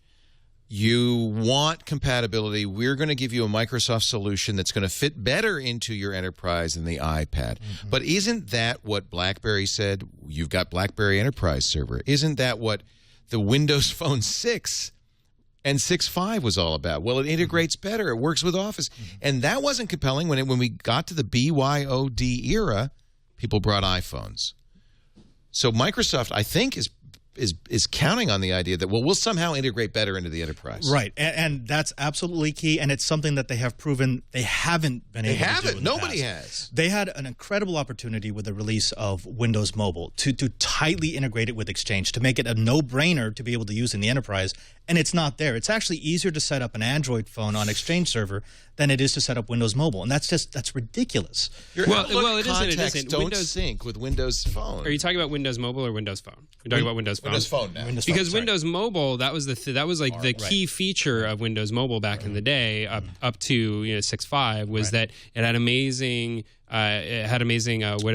Exchange integration, and that wasn't enough to save it, right? So I think Microsoft probably looked at that and said, okay, well, clearly, having a great Office enabled product and enterprise enabled product is not what's going to save us. So we have to work towards the consumer first and then back our way into that. And I think that's actually what they're doing. So RT is a consumer product, that's not actually a what business product. They didn't really talk about the business story at this launch. I mean, they really didn't. It was very, very much a consumer-focused launch. And I think that's really important. We're talking a lot about business, but I don't think that this is intended to be a business product. I think if we're talking about BYOD, they want this to be a device that consumers feel comfortable with. That's and how then it becomes that's how they're going to market it. That's how the Apple... Right. Which is, frankly, that's the strategy they should be taking. Yeah. But I like your analysis of looking at this as year 3 of tablets, because we could actually take it back. Look, 5 years. 5 years ago, everything was netbook. We were moving to the netbook. And then people realized, well, the netbook doesn't really have everything I want. Tablets became really popular. People are now using iPads alone, and they realize it doesn't have everything I want. And so you've got, on the other side, they're bringing out Ultrabooks. And the Surface seems to be just an Ultrabook with a touch screen. So it looks as if Microsoft is betting the farm on a strategy that says people want devices that are going to be like a tablet, but will increasingly allow you to do more of the things you can expect out of a notebook. I think it might fill a very nice niche that way. I think at least in the higher end, heavier version of the Surface, Microsoft is also betting that people want to run their Windows software. I mean, because there are certainly people who are out there who love their iPad but are frustrated because there's one or two PC or Mac programs that they simply can't run. And I do think that there is a market for that. But as is pointed out, Microsoft has more than 10 years experience coming out with tablets that are basically just little PCs. So the question is, by having the hybrid with a Metro interface and the desktop, by making it lighter, taking advantage of newer technology, can they finally crack that business market for people who want the tablet that also is a PC? They claim it's a great tablet and a great PC, but that really remains to be seen. This rarely works. Every time you try to, balance multiple disparate needs within the electronics world, it almost never works out. I mean, Microsoft has made it work once, and I would say the Xbox 360 is a great example that they created a game console that was also an amazing living room entertainment device. But, that was something that took them years to slowly develop, and they're kind of really just now really fleshing out that side. Like they got the games down, and then they moved to the entertainment stuff over the course of 2-3 years. I'm pointing software to development. The one example where it's worked, the multifunction device, that's true. The printer scanner effect, and frankly, when those first came out, there was a lot of question about. Pardon my camera here. There was a lot of questions about those too because they weren't all that good. But that's about the only thing I can think of that really does multiple things well. And that's where Apple has succeeded so well, is with this very clear laser-like focus. This is it. Don't look for a file system. Some people said, why didn't Apple think of putting a keyboard in the smart cover? They could have. And they might still. Or maybe not. Maybe that's not. Maybe they're thinking. I mean, that's and that's kind of my point. Whether or not they do or they don't, I think it comes down to if you hedge too much, everything suffers. And at the end of the day, this is really about creating a great user experience. It's designed by committee versus vision. Right. And so I think Microsoft actually did show some vision here. And I mean, this could go a couple ways. It could go Xbox or it could go Zune. Right? It could be the dark horse success, or it could totally belly flop. Is it just those two? Is it very binary? Well, I mean, those are our touchstones for Microsoft hardware products. So, but there's quite a division between the Pro and the RT. I mean, they're two. I think the Pro's DOA. And by the way, Pro's DOA, RT really, maybe. Yeah. Oh, so I was the other way around. You think Pro's dead? I think Pro not a chance. Nobody's going to buy that. Nobody's going to buy that. It's a weird laptop. Why would anybody buy that weird laptop for about $1,000 when you could go buy a MacBook Air? Right. I mean, or somebody explain that to me. It just makes no sense. Right. RT, I can see. It's going to be really hard for them, but I can actually see some people buying that and adopting it. The Pro just makes no sense. I mean, we've already seen Slate PCs do not sell. They're highly verticalized. You see them in the medical industry, and that's basically it. They don't move. Nobody cares about them. It's the worst of all worlds. But you brought up a very important point. That's pricing. We still don't have pricing. Right. We are all assuming that because Microsoft said, it's going to be comparable to Ultrabooks, that we're looking at the $800 to $1,200 Let's take a break because let's talk about what we don't know. Because there's a lot we don't know, and there's a lot of missing things. I want to talk about the event. We're talking about Surface and a very big week for Microsoft. We haven't even gotten to Windows Phone 8, which they also announced this week, and we got the right guy for that with Ryan Block from Gadget, GT.com. From on the enterprise side, we've got Father Robert Ballister. It's great. It's perfect time. And you see where Microsoft is in this weird hybrid world, right? And then Larry Magid and I also, who have to explain to consumers that there are two kinds of Windows, Windows RT and Windows 8 Pro. And how do you explain the difference, right? I hope you're enjoying. It's fun for me, actually. I don't usually watch This Week in Tech because I was there. So I don't watch the show again. And it's fun for me to see these because it reminds me what a fun show this is. What a great show we do. Thanks not so much to me, but to our producer, Chad Johnson, who puts this together. When did you start this year? When did Eileen Rivera did like the first half of the year, and Chad took over, and both of them did just such a great job putting these panels together. And our great panelists, people like John C. Dvorak and Jolie Odell and Alexia Tsotsis and Harry McCracken and Mike Elgin. I could just go on and on. We've probably had 2 or 3 dozen regular panelists throughout the year, and every one of them bringing something fabulous to the table. Ryan Block, Veronica Belmont, Joshua Topolsky, Nilay Patel from The Verge. Just wonderful people. Who else? Cory Doctorow joined us this year. It was so nice to have Cory. He's so rarely available for us. So it's fun for me to go back through time and look at these old episodes. We're going to get an interesting one in just a second, the Matt Honan hack in a bit. But first, let me tell you about something that is not a hack, that is absolutely fantastic. From Lantronix, the X-Print server. You know, I got a call today from a guy. It was so great. He said, I don't have a complaint. I don't have a problem. I just want to thank you for something. He says, I listen to the shows. I love the shows. This was on the radio show. And I try to buy your, the products your sponsors advertise whenever I can. He says, I have a USB printer. I wanted to put it on the network. And you were talking about this Lantronix X-Print server. And I bought one. And he said, I just got one complaint. He said, I thought there'd be some installation, some configuration, some driver downloads. There was nothing. I just plugged it in and it worked. He said this was too easy. X-Print server lets you print wirelessly from your iPad, your iPhone, your iPod Touch. It turns a USB printer into a network printer.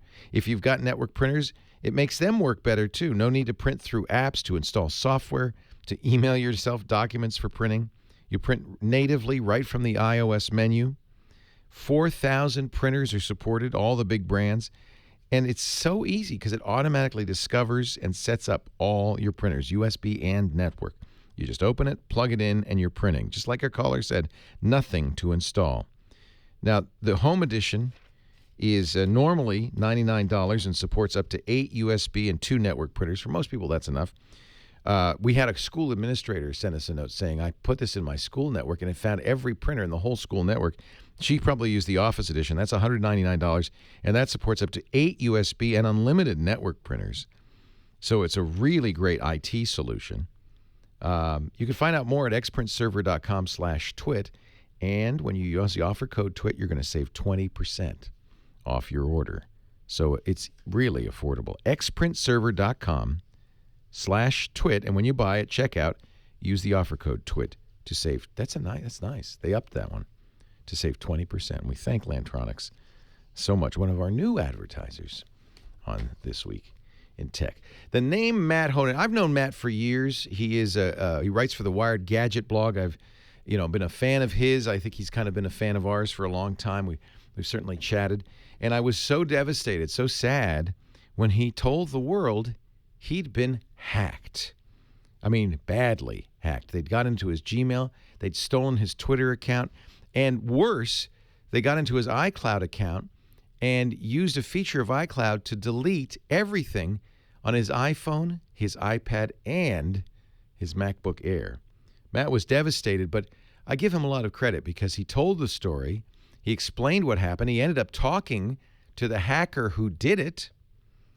And we all learned, I think, a really valuable lesson thanks to Matt Honan and his willingness to share his mistakes, I guess, on the air. When that happened, it was the few days after it happened, we called Matt, and we got a chance to talk to him on TWiT. Here's what it sounded like.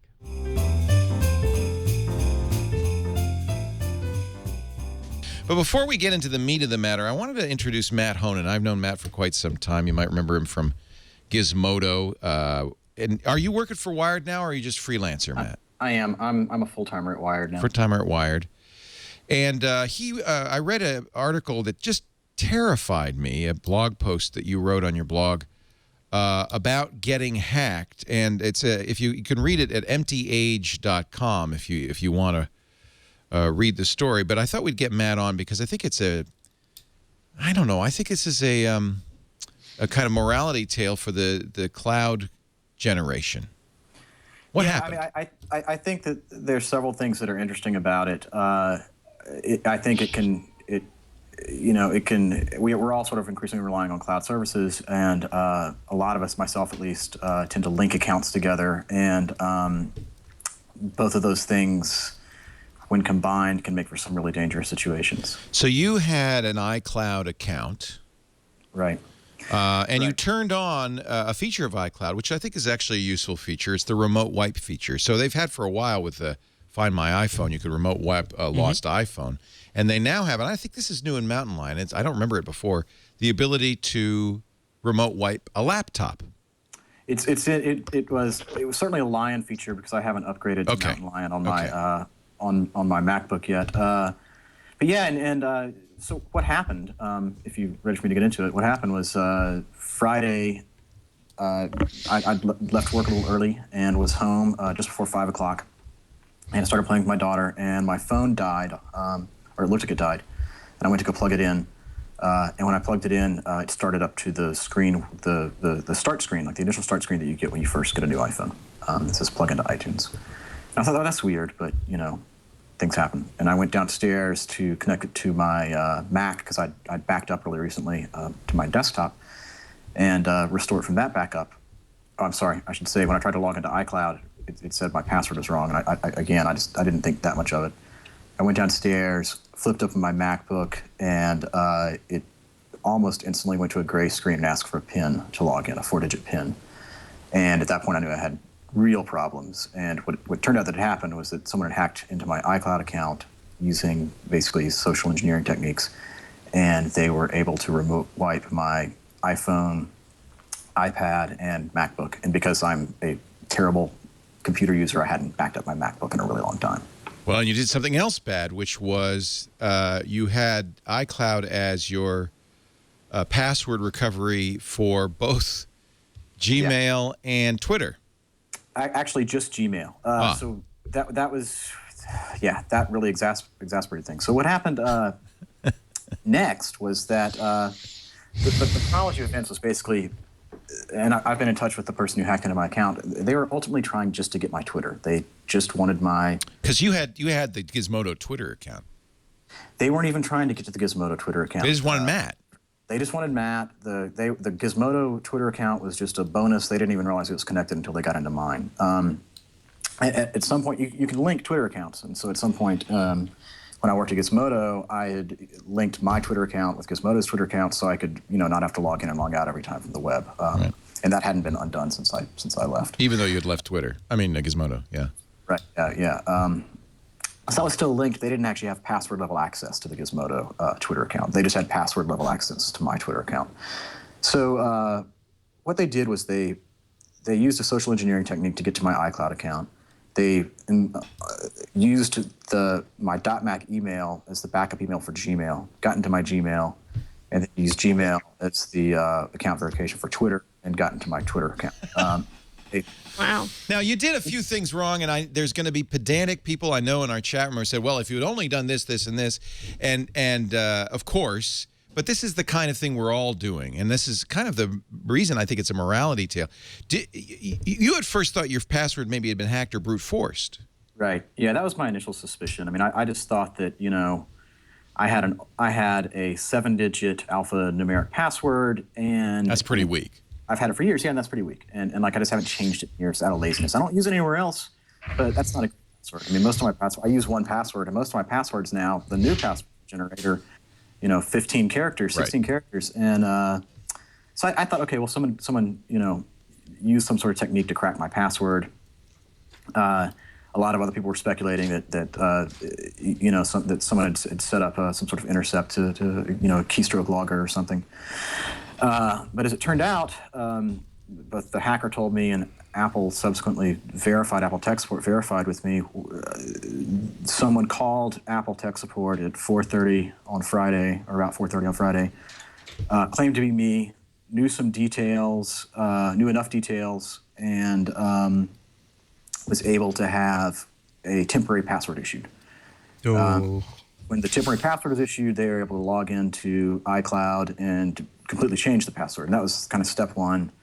Step two was wiping all my stuff so that I couldn't go in and stop them. And step three was going into my Gmail and getting my Twitter. Step four was they deleted my Google account. And then they just went crazy on my Twitter account for several hours Friday. You say the hacker contacted you. How do you know it's him or her? I should say I'm not positive that it's him or her, but they've given me details that they've given me enough details, including some account details, that I know that if it wasn't the person who actually did it, that the person was certainly involved in it. They know stuff that someone else wouldn't be able to tell me. And they were targeting your Twitter account. That was what this whole thing was about, was so they could put stuff on your Twitter account. The guy said, we just want your Twitter account. We just did it. It's not. He said we didn't have anything personal against you. You've got that account back. I do have that account. I've got now all my accounts back, and Apple has my MacBook. I mean, the big priority for me is recovering my data. I've got a young child, and I just hate thinking of all the pictures that I would use if I lost all my data. No kidding. Anybody have any questions for Matt? Well, I mean, what do they put up on your Twitter account? Crap. Was it spam? Why were they trying to make money off of it? What were they? Was it for the lulz? Links to some YouTube videos, links to some other exploits they'd done, some basically racist, homophobic statements. Just. So you were just someone with a bunch of followers, and they wanted a platform to yell and scream like idiots. I think basically, yeah, and they liked that it was a 3-letter Twitter account. It's my account, my name. It's at MAT, which means you joined Twitter very, very, very, very, very early. I guess so. And made yourself a target. I've got a question here. Yes, Ed. Matt, do you feel in some sense, I know this might be a slightly insensitive question to ask, but do you feel lucky in a way that these guys weren't evil and malicious and skillful enough to hide their tracks for days or weeks while they mined your information and maybe tried to social engineer some of your contacts? Certainly, absolutely, 100%. I mean, the first thing I did was call, before I even realized that my Gmail had gotten hacked, the first thing I did was call Apple, and I was on the phone with their tech support department for a very long time, and I kept telling them I got to get off the phone and call my bank. Because I was really worried that they were immediately going to go into my, online bank. Once you get into somebody's email, you can get everything, and I was worried they were going to go into my online banking, go into any number of other accounts, and just clean me out. That was my big concern at the time. But you also have, you have, I'm sure, a very impressive address book. Patrick just changed his Twitter password for the second time in 24 hours. I think you're not alone. I think there's people listening right now who are all furiously. First thing I did when I heard this is I turned on two-factor authentication on my Google account. But go ahead. I'm sorry. I didn't mean to interrupt you, Ed. Go ahead. That's okay. So you must have a pretty impressive address book with contacts that if somebody wanted to social engineer, people people at Apple, people at Google, people who are your sources, they could do a fair amount of damage, and they could actually use exploits and install keyloggers on those people's machines. So in a sense, as a wake-up call goes, this is a very painful and ugly one, but the damage is hopefully contained in a way that it wouldn't have been if somebody had been truly malicious and evil. Yeah, it was certainly a wake-up call to me. To be honest with you, I hadn't considered, using social exploits to get to other people from my account. I hate to say it, but I just keep thinking I'm kind of lucky because it really could have been a lot worse. I mean, I'm really distraught about my data possibly being lost, but in the grand scheme of things, it was not. It could have been so much worse. I'm just puzzled that Apple. I don't understand how Apple could have been tricked. I'm not quite ready to.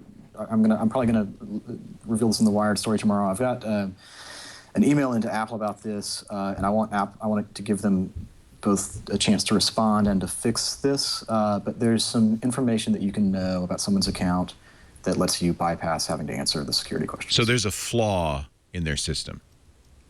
I mean, I think so. Yeah, I think so. I mean, it's not information that's easy to get. I mean, I don't think I could have gotten it. I got the impression from the message the hacker sent you that he knew of this flaw, that he was exploiting a known flaw. Yeah, that's the impression that I have as well. I mean, I have the impression that this was my understanding is that there are multiple people involved in this, and they had multiple areas of expertise. The guy who I've been in touch with, and I've only been in touch with one person. This apparently was his area of expertise. Matt, did you get a sense that beyond just being a person with a 3-letter Twitter account, that they knew who you were? I got actually the sense that they did not know who I was. So it could be Ray or Joe on Twitter. It was just 3 letters. That's why they targeted you. That's my impression. I mean, that's what they have said to me. I mean, I don't know. How do you know? And what are you doing now to protect? Obviously, you've got backup from now on. Well, I disabled Find My iPhone and Find My iPad. I'm looking at my iCloud. You can erase my desktop computer. If you can erase my computer at home, you can remote wipe any of these computers that are on currently. You just press that remote wipe button. If you got in my iCloud, you could wipe. Don't click that, Patrick. Leo, something that happens when you do that is that it initiates a 4-digit PIN. Okay, and only the person who presses that button gets to see that 4-digit PIN. So if I'm on the other end, if you're on the other end and someone does that, you don't really have any way to stop it. And this is one of the things that I think really ought to be fixed about that situation is that, if there's going to be a PIN code, it ought to be something that you set up, or there ought to be a second password. There ought to be something that lets the person basically stop this in their tracks, or that at least, has some sort of, secondary level of authentication before you can pull a trigger and remotely wipe a hard drive. I mean, it's wiping a Mac. I kind of gradually got into this. First I had to find my iPhone set up, and then I was like, oh, well, I can do the same for my Mac. And that's actually quite different than wiping an iPhone. Oh, yeah. There's a lot more data on there. Oh, yeah. I feel like that ought to have better security. That'd be harder to do. Matt, I'm sorry this happened to you, but in a way, I'm really glad that it happened to you and that the world now knows because of who you are. And I think this is it's a wake-up call. I think, Ed, you said it right. It's a wake-up call for everybody. And I hope that watching this, everybody is now going to secure their systems as best you can. I mean, would you turn off the iCloud? Would you turn off obviously you've turned off the Find My iPhone or Wipe My Computer. Would you suggest everyone do that at this point? If you're backing everything up, I mean, see, this is somewhere where I really screwed up, right? I mean, is that I wasn't backing up I wasn't backing up my Mac regularly, I back up my desktop Mac every day, but I had not backed up my MacBook in a long time. That's interesting. And, so you were backing up, it's just that one you didn't back. And I think a lot of us who have multiple computers kind of assume, well, everything's propagating. I'm fine. Yeah, that was sort of what I mean. I just gotten lazy, and So would I recommend that everybody turn off Find My iPhone? No, but Find My Mac. I mean, I actually probably would turn that off. You know where your Mac is. I know you know where it is. Yeah, I mean, it's like what somebody asked me, like, what's the greater risk? Is it actually having your Mac physically taken from your possession, or having someone be able to get into it electronically? And I think it's probably the greater risk, the more likely risk for a lot of people with a Mac. It's not a phone. Is having it broken into electronically. If you can't find your desktop computer, I think you have bigger problems. I understand maybe you thought it got stolen, blah, blah, blah, but that's not that like it. I also think that we learned a lesson about where to send password recovery emails and to have kind of a rotating set of emails, not have them all sent to one place. The hacker obviously knew that if he did these erasures, it would be very hard for you to get everything back. Yeah, obviously. And I gather they sort of backtracked, like they started with Twitter and found that, okay, well, my Twitter is linked to my Gmail, and then when they realized that my Gmail was linked to .mac as the backup there, as the verification there, it was sort of like a jackpot moment for them. Having that all linked together was also a bad idea, and it's also something I've changed. I've set up two-factor authentication on my Gmail. That's a pain, by the way. I did it too as soon as I read your story, and that's a pain. I used to have to do it for work-related emails, and I always thought it was a pain, but you know what? I'm doing it now. Yep. You have to run Google Authenticator on your phone. You can authenticate Google's stuff pretty easily. You just add that second factor. But then apps that don't know about two-factor authentication, you have to get a special password generated from Google and enter both passwords. It's a trade-off. Security at best is imperfect. There is no patch for human stupidity. Large, multi-billion. No. And that's not for you, Matt. Think about it. Apple's got more money than just about any corporation in North America, and they allowed somebody to social engineer their way into locking you out of your digital life. That's bad. Whether that was a failure between the keyboard and the chair by whoever was answering the phone, or whether that was a massive flaw in the way they institute the system, which I think we'll probably find more out in your Wired article tomorrow. But I can't wait. Yeah, that scares the delete expletive out of me. Yep. That sucks, dude. And I'm sorry you went through this. I've for a long time, I used to write about this. I wrote a few pieces about this for Gizmodo, but I really feel like password systems in general. I mean, passwords are just a broken system. I mean, just using passwords are a terrible system. I know there are a lot of smart people working on other options. We don't have them yet. And you know, I mean, the ultimate failure point here was this temporary password that was issued. And I mean, this has reinforced every bad feeling I have about our password-based authentication systems. What would you suggest? I mean, eyeballs or what? I'm curious. Like, what are the solutions? I don't know. I mean, I think there might be some browser-based solutions for web logins, but generally speaking, I don't know. You know, and I've talked to people in the U.S. government about that. Even I know that the president has actually set up a special office where they're looking at sort of working on next-generation password things, but. You know, one of the big problems is that Microsoft is working on one thing, and Google is working on another, and Apple is working on another, and Facebook's working on another, and everybody sort of has a vested interest in being identity providers, and that means that you know, you don't get some sort of top-down standard. This gets really important too as we start doing virtual money and things like that, because really all a financial transaction is authenticating the two parties. And if you don't have good authentication systems, and we are moving full speed ahead towards digital financial transfers. And you know, and with all due respect to any PayPal employees in the audience, we all know that with large multinational banks make a mistake, it's your fault. Right.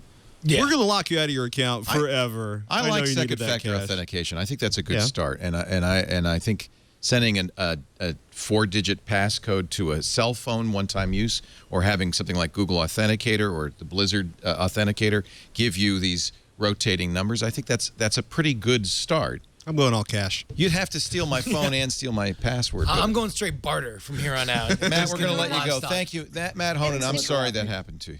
Yeah, if you're going all cash, I'll be at your house this week. Yeah, which is safer, right? Your mattress or your cell phone? You know, nothing is safe. Nothing's Life is not safe. There you go. Acceptable risk. It's best to own nothing. Thank you, Matt Honan. Thanks, Matt. Thank you, Take Matt. care.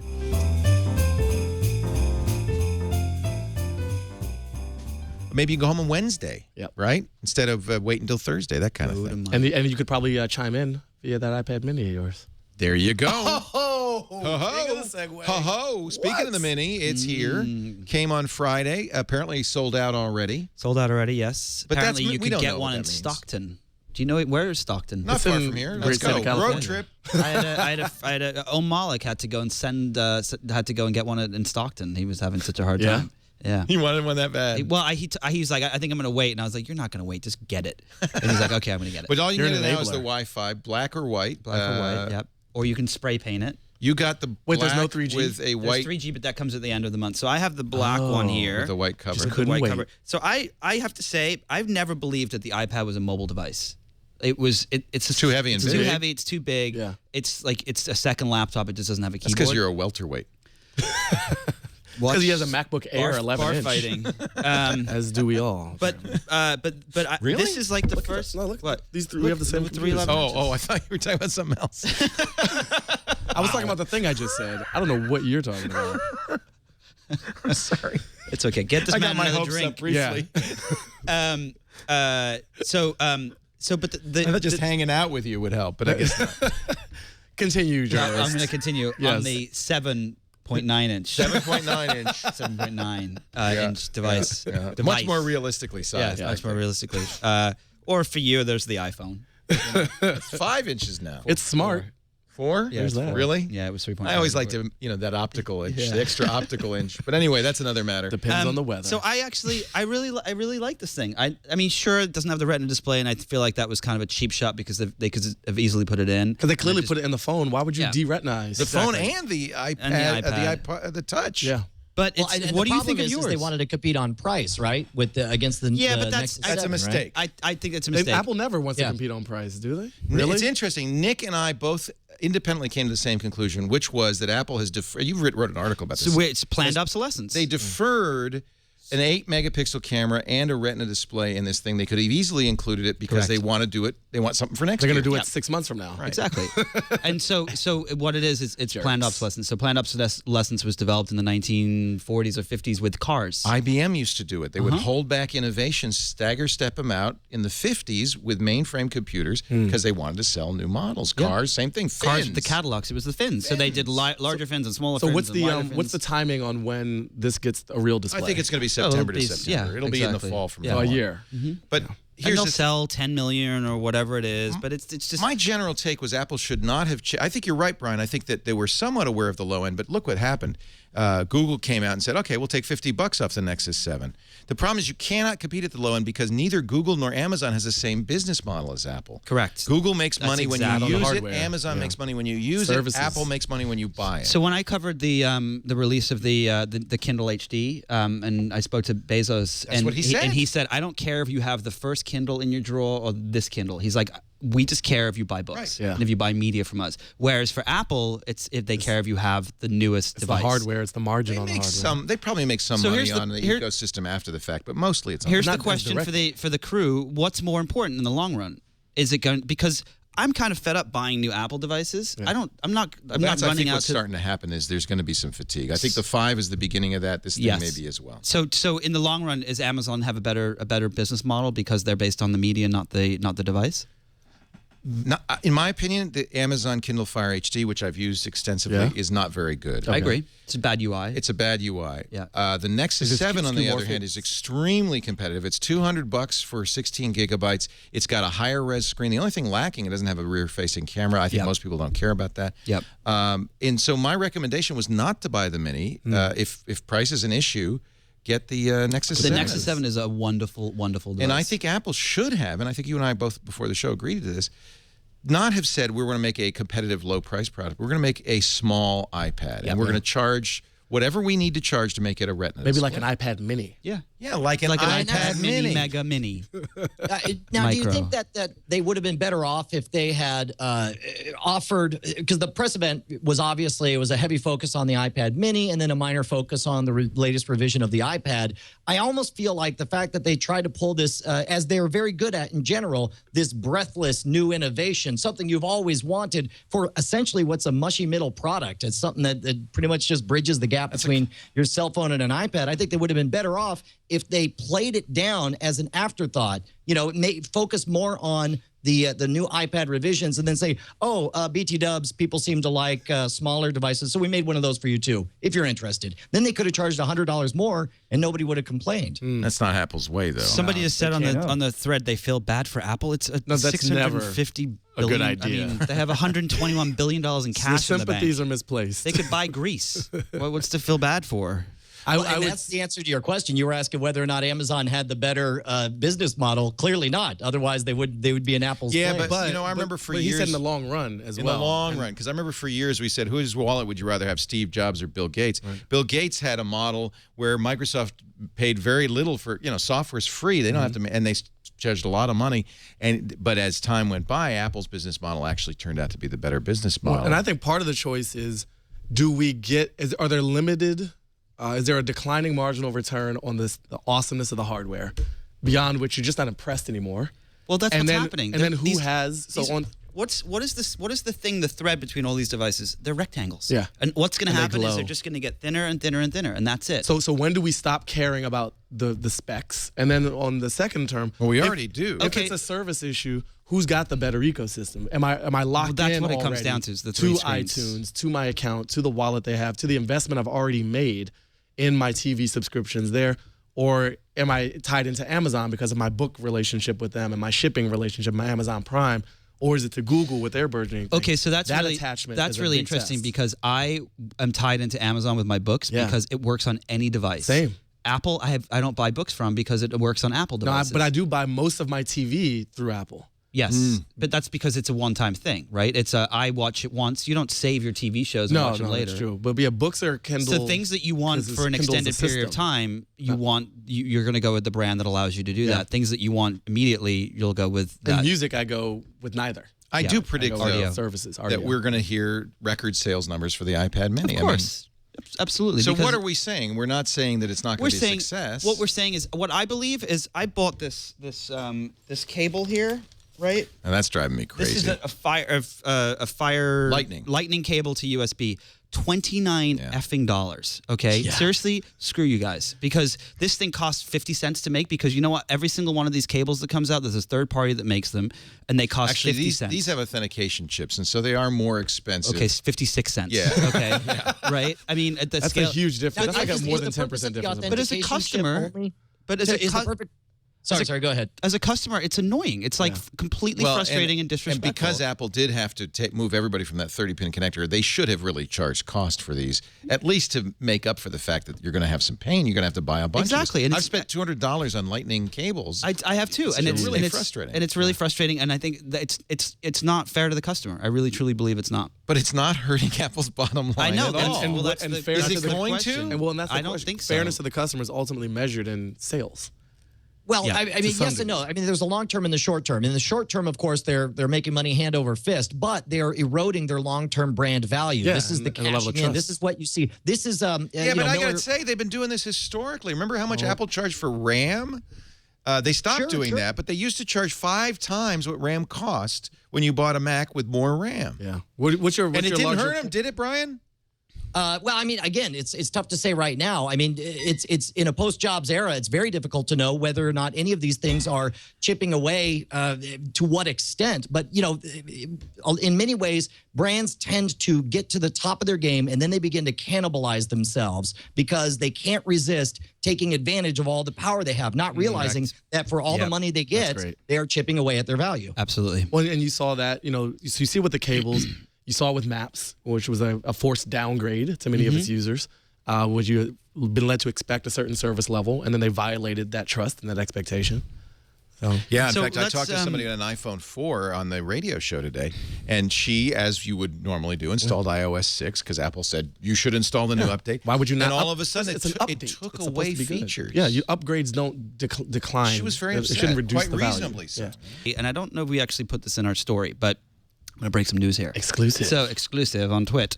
So, apparently Johnny is a big fan of, I mean, he thinks that the Windows Phone 8 design is actually quite nice, right? And I think it is. I agree. It is what we call digital native. It no longer refers back to any pre-non-digital And Scott apparently thought it was crap. And so there was that, and then there was a lot of the stuff that happened with Apple Maps, and apparently there was a big meeting with the execs, and they wanted to put out an apology, and Tim Cook asked Scott to sign it, and Scott refused, which is what we reported. And Scott also just didn't play well with others. Now, old Malik said, I couldn't get any of my sources to confirm that this was the issue, but...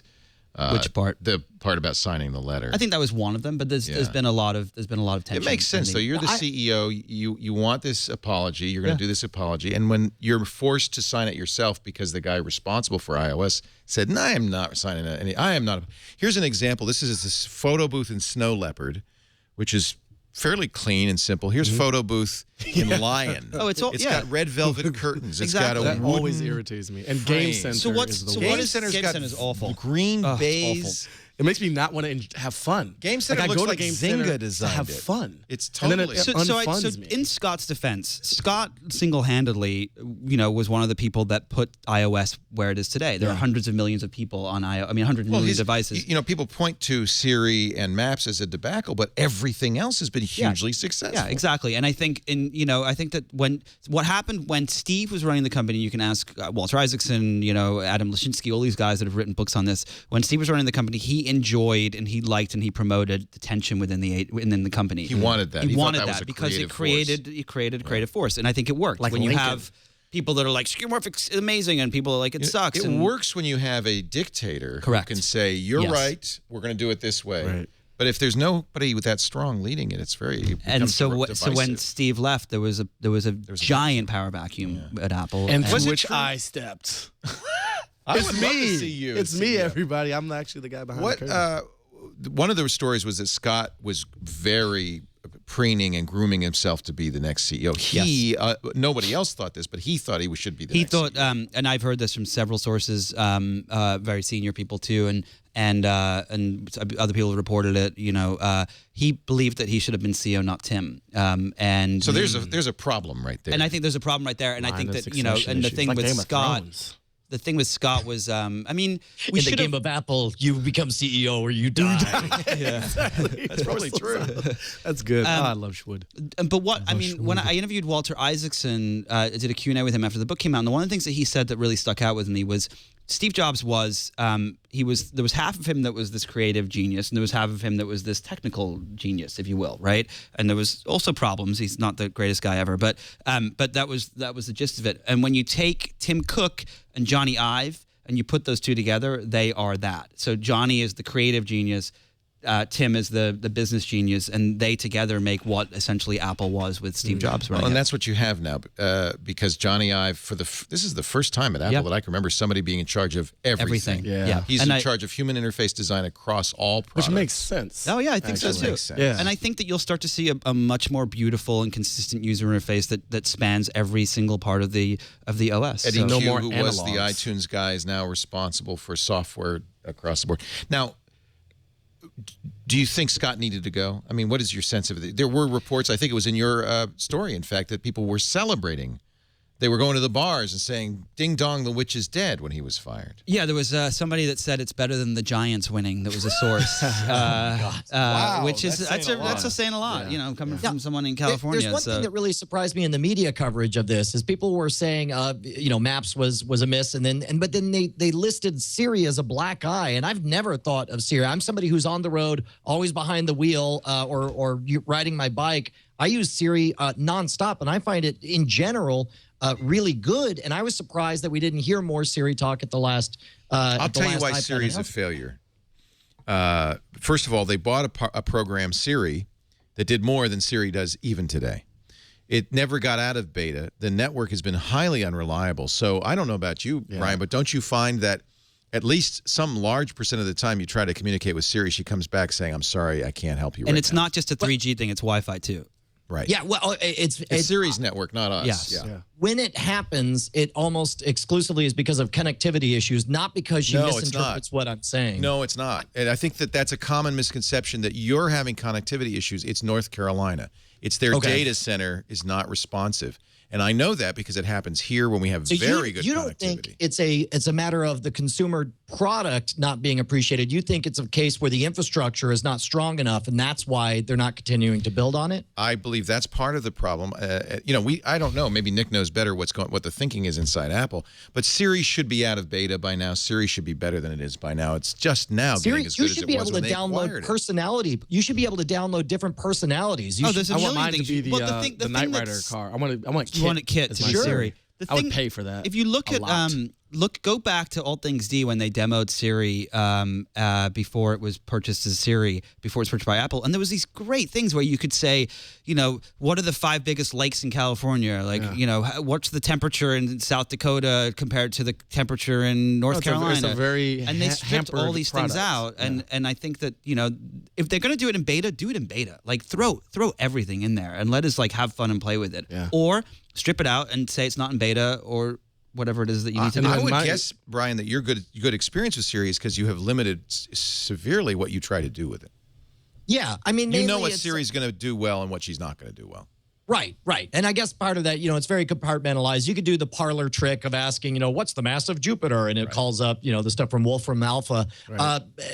But for sending texts, I very rarely have her dictate texts to me. But when I'm out on my bike, I mean, there's nothing I got hands on the handles. I'm not able to do anything, and it's a big pain in the butt to pull out the phone. So I use it a lot for that. And there are times I send out texts. I'm like, it's close enough. Sure, actually, whatever. I do that all the time, and sometimes some wonderful death threats by accident. Yeah, but that's different. That's nuance. That's the nuanced dictation. That's actually something different, and it's not something Apple developed. My failure has been there's a certain level of there's a certain service level that I expect.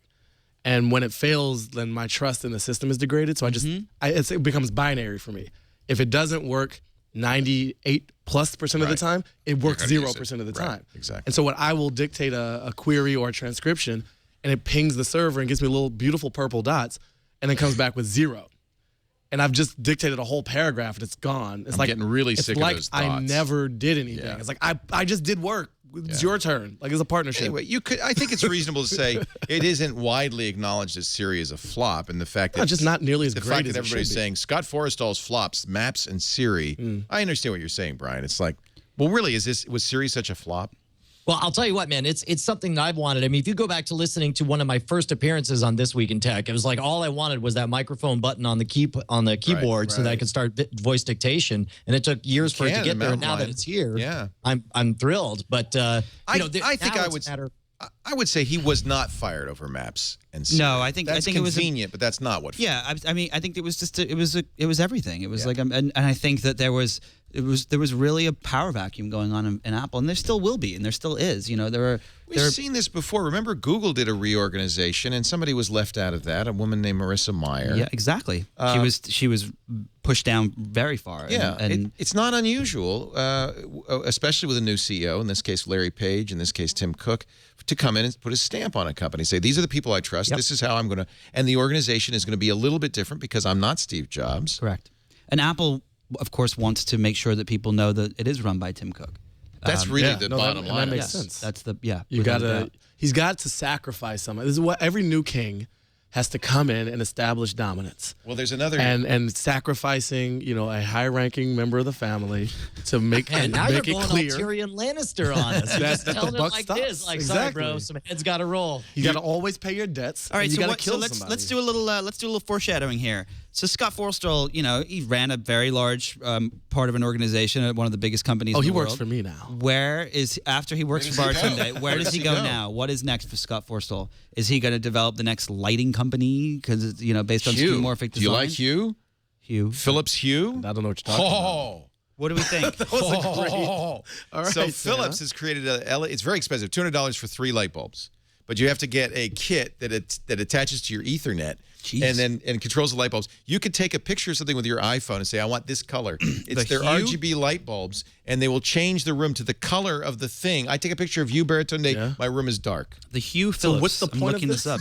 Because you can then have any Because then your atmosphere. room can look like Baratunde. Well, I mean, obviously, the nation and the world have been clamoring for this for decades. But outside of that single, world establishing I think it's use very case, interesting. It's a little pricey, but the idea that you could program any color in your lights and You are control it not with your selling iPhone. this to I'm not me. selling you. Never mind. I'm Forget low I on the mentioned list it. of demands of my life. Like, this room has the wrong light. Next time I bring a girl back to my place, and she's like, "It's so so nice in here. What's It the is an color?" essential it's tool for single Baratunde men. colors, Nick and I are going to yes. run this now. Baratunde. Hue lighting, yes. But you Ladies. could sell that. You could sell that. You could sell How is Hue spelled, actually? Because Hue. people always It's on the Apple Store. Hue. Philips. Search for Hue. Philips with one L. Hue.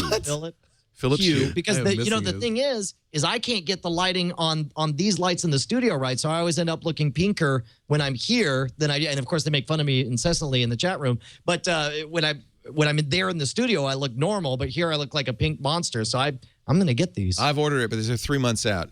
But the reason I know about this is we use RGB lights here. They're very expensive professional lighting, but we can make the backdrop, for instance, any color that we want. It's purple right now. I can switch it to blue. There you go. Speaking of lost me, I'm literally checking my Speaking email of right color now. Can you do Baratunde, Chad? I do not like Just email. see if Chad's gonna see if he can do Baratunde. Look at more things in my He's working on it. So I'm gonna. You realize there's no way for Chad to do anything and not get in serious trouble for it. Are we having a racial moment? I think we are. I feel like. So I think. Is it time to take over the show? I think it's time. So Leo, don't you have a flight to catch or something like that? This worked out very well I last wanna go time. to Occupy Australia. TWiT is Goodbye. back. Occupy TWiT. You did that last We time. did was so Occupy much TWiT. fun. That was amazing. Yeah. We could do that. After I do the last commercial. I'll get up and leave. Okay, cool. And you're in charge. And should we debate the elections? I could We can talk later. And I want to go back Now, to the Sandy You're thing, voting though. for Romney. We know already that Dude, you're actually, for Obama. I'm going to Gary make Johnson, the case that obviously, you should Gary not Johnson. vote. The only way to throw away your vote is to vote. And so I recommend, if you're in a lost state where it's already decided. Whoa. Brian, have you ever I am heard going to write in Scott Forstall on my ballot. You know who's He on the needs a job. California ballot? I don't know if she's on anybody else's. We got Roseanne Barr on our ballot. Oh, yeah. Really? Yeah. Yeah, Peace and Freedom Party. There you go. No, Brian, that's the tragedy of the commons. That's a common fallacy. And actually, I'm working on a project right now. So as you know, and most people know, I left The Onion some months ago and started a company. And we miss you. So I'm now an entrepreneur, and it's called Cultivated Wit. We do comedy tech projects, and we're doing this thing with Ford Foundation. As long as you don't call it Quit, I'm okay. It's definitely not going to be called that. So we're working for Forbes? No. Ford Foundation is a client. Ford, wow. And we're doing this comedic shaming of non-voting friends. Thank you. Shame him now. So shame on you, Schwood. Oh, no. Shame on keep you. in mind. I can't even hear you because I'm so full of shame right First of all, everyone should know and vote on all of their local issues, and nobody does. Everyone votes in the one election because where it's so confusing. What is Prop 1274 BC9? It's so confusing to operate a supercomputer in my hand every day. I'm going to show you guys the one site you need to know. Okay. We're about to get schooled here. This is just the one site you need to know. You've heard of Wikipedia. This is Ballotpedia, ballotpedia.org.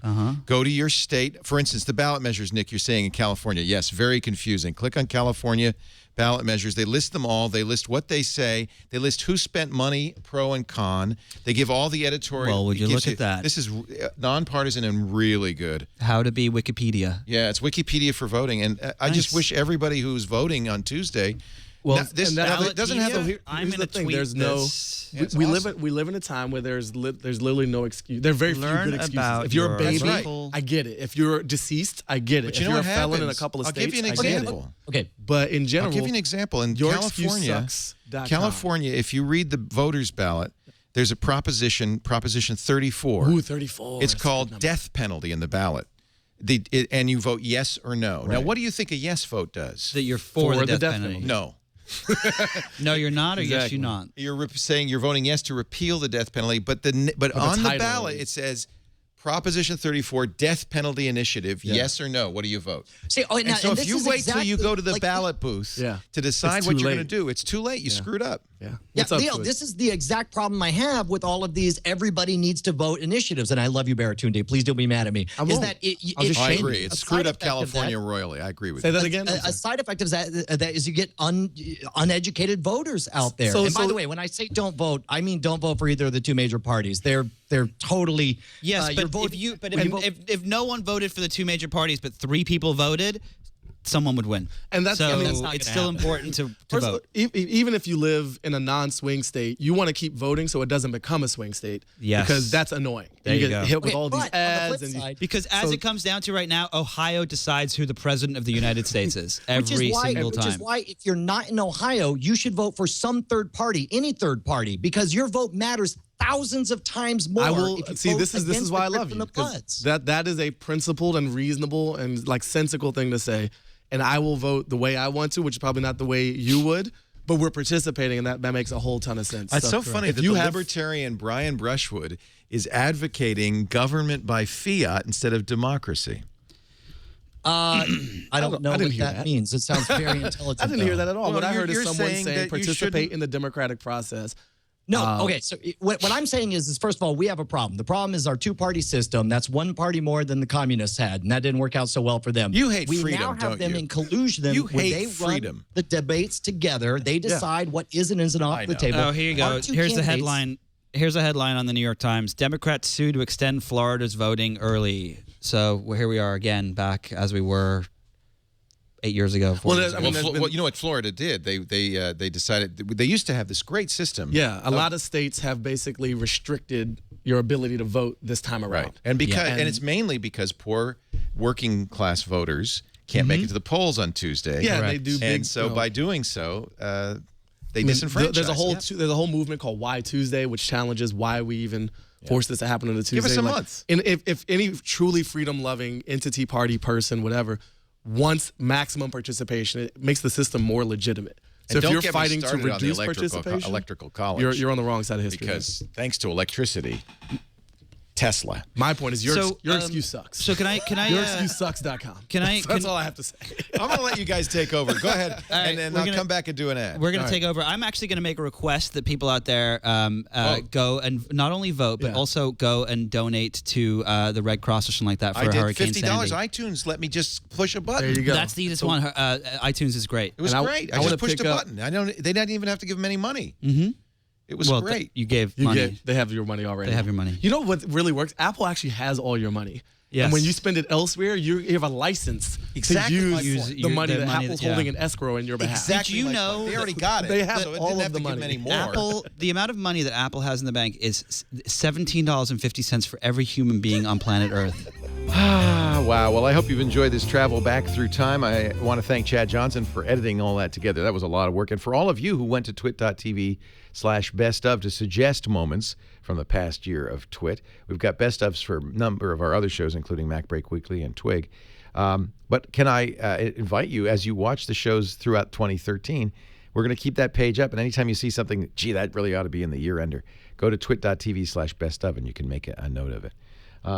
I think it's almost time for the 8-Bit Fire to... I didn't see there's toes. I think it's time for the 8-Bit Fire to wrap up in a moment, so maybe I better wrap this up. I just want to thank you so much for your support throughout 2012. One of the biggest joys and pleasures of doing Twit and all of our shows, you see, I got to go now, the fireplace ended, is that the community that surrounds it and the support you've given us, helping us build this beautiful studio every day in the chat room, the emails, the donations. It's very gratifying personally to me. And I feel like I'm the luckiest guy in the world. I really am so grateful to all of you for supporting what we do here at Twit. I'm following my bliss, and without your help, I couldn't do it. So thank you very much. I hope you have a wonderful new year. Stay safe. Don't get out on the road after tippling a little bit, all right? Just take care of yourself. We want you all back next year for many more episodes of This Week in Tech to come. Happy holidays to you all. Safe and sane New Year's Eve and New Year's Day. And I'll see you in 2015. I'm Leo Laporte. Thanks for joining us. Another Twit.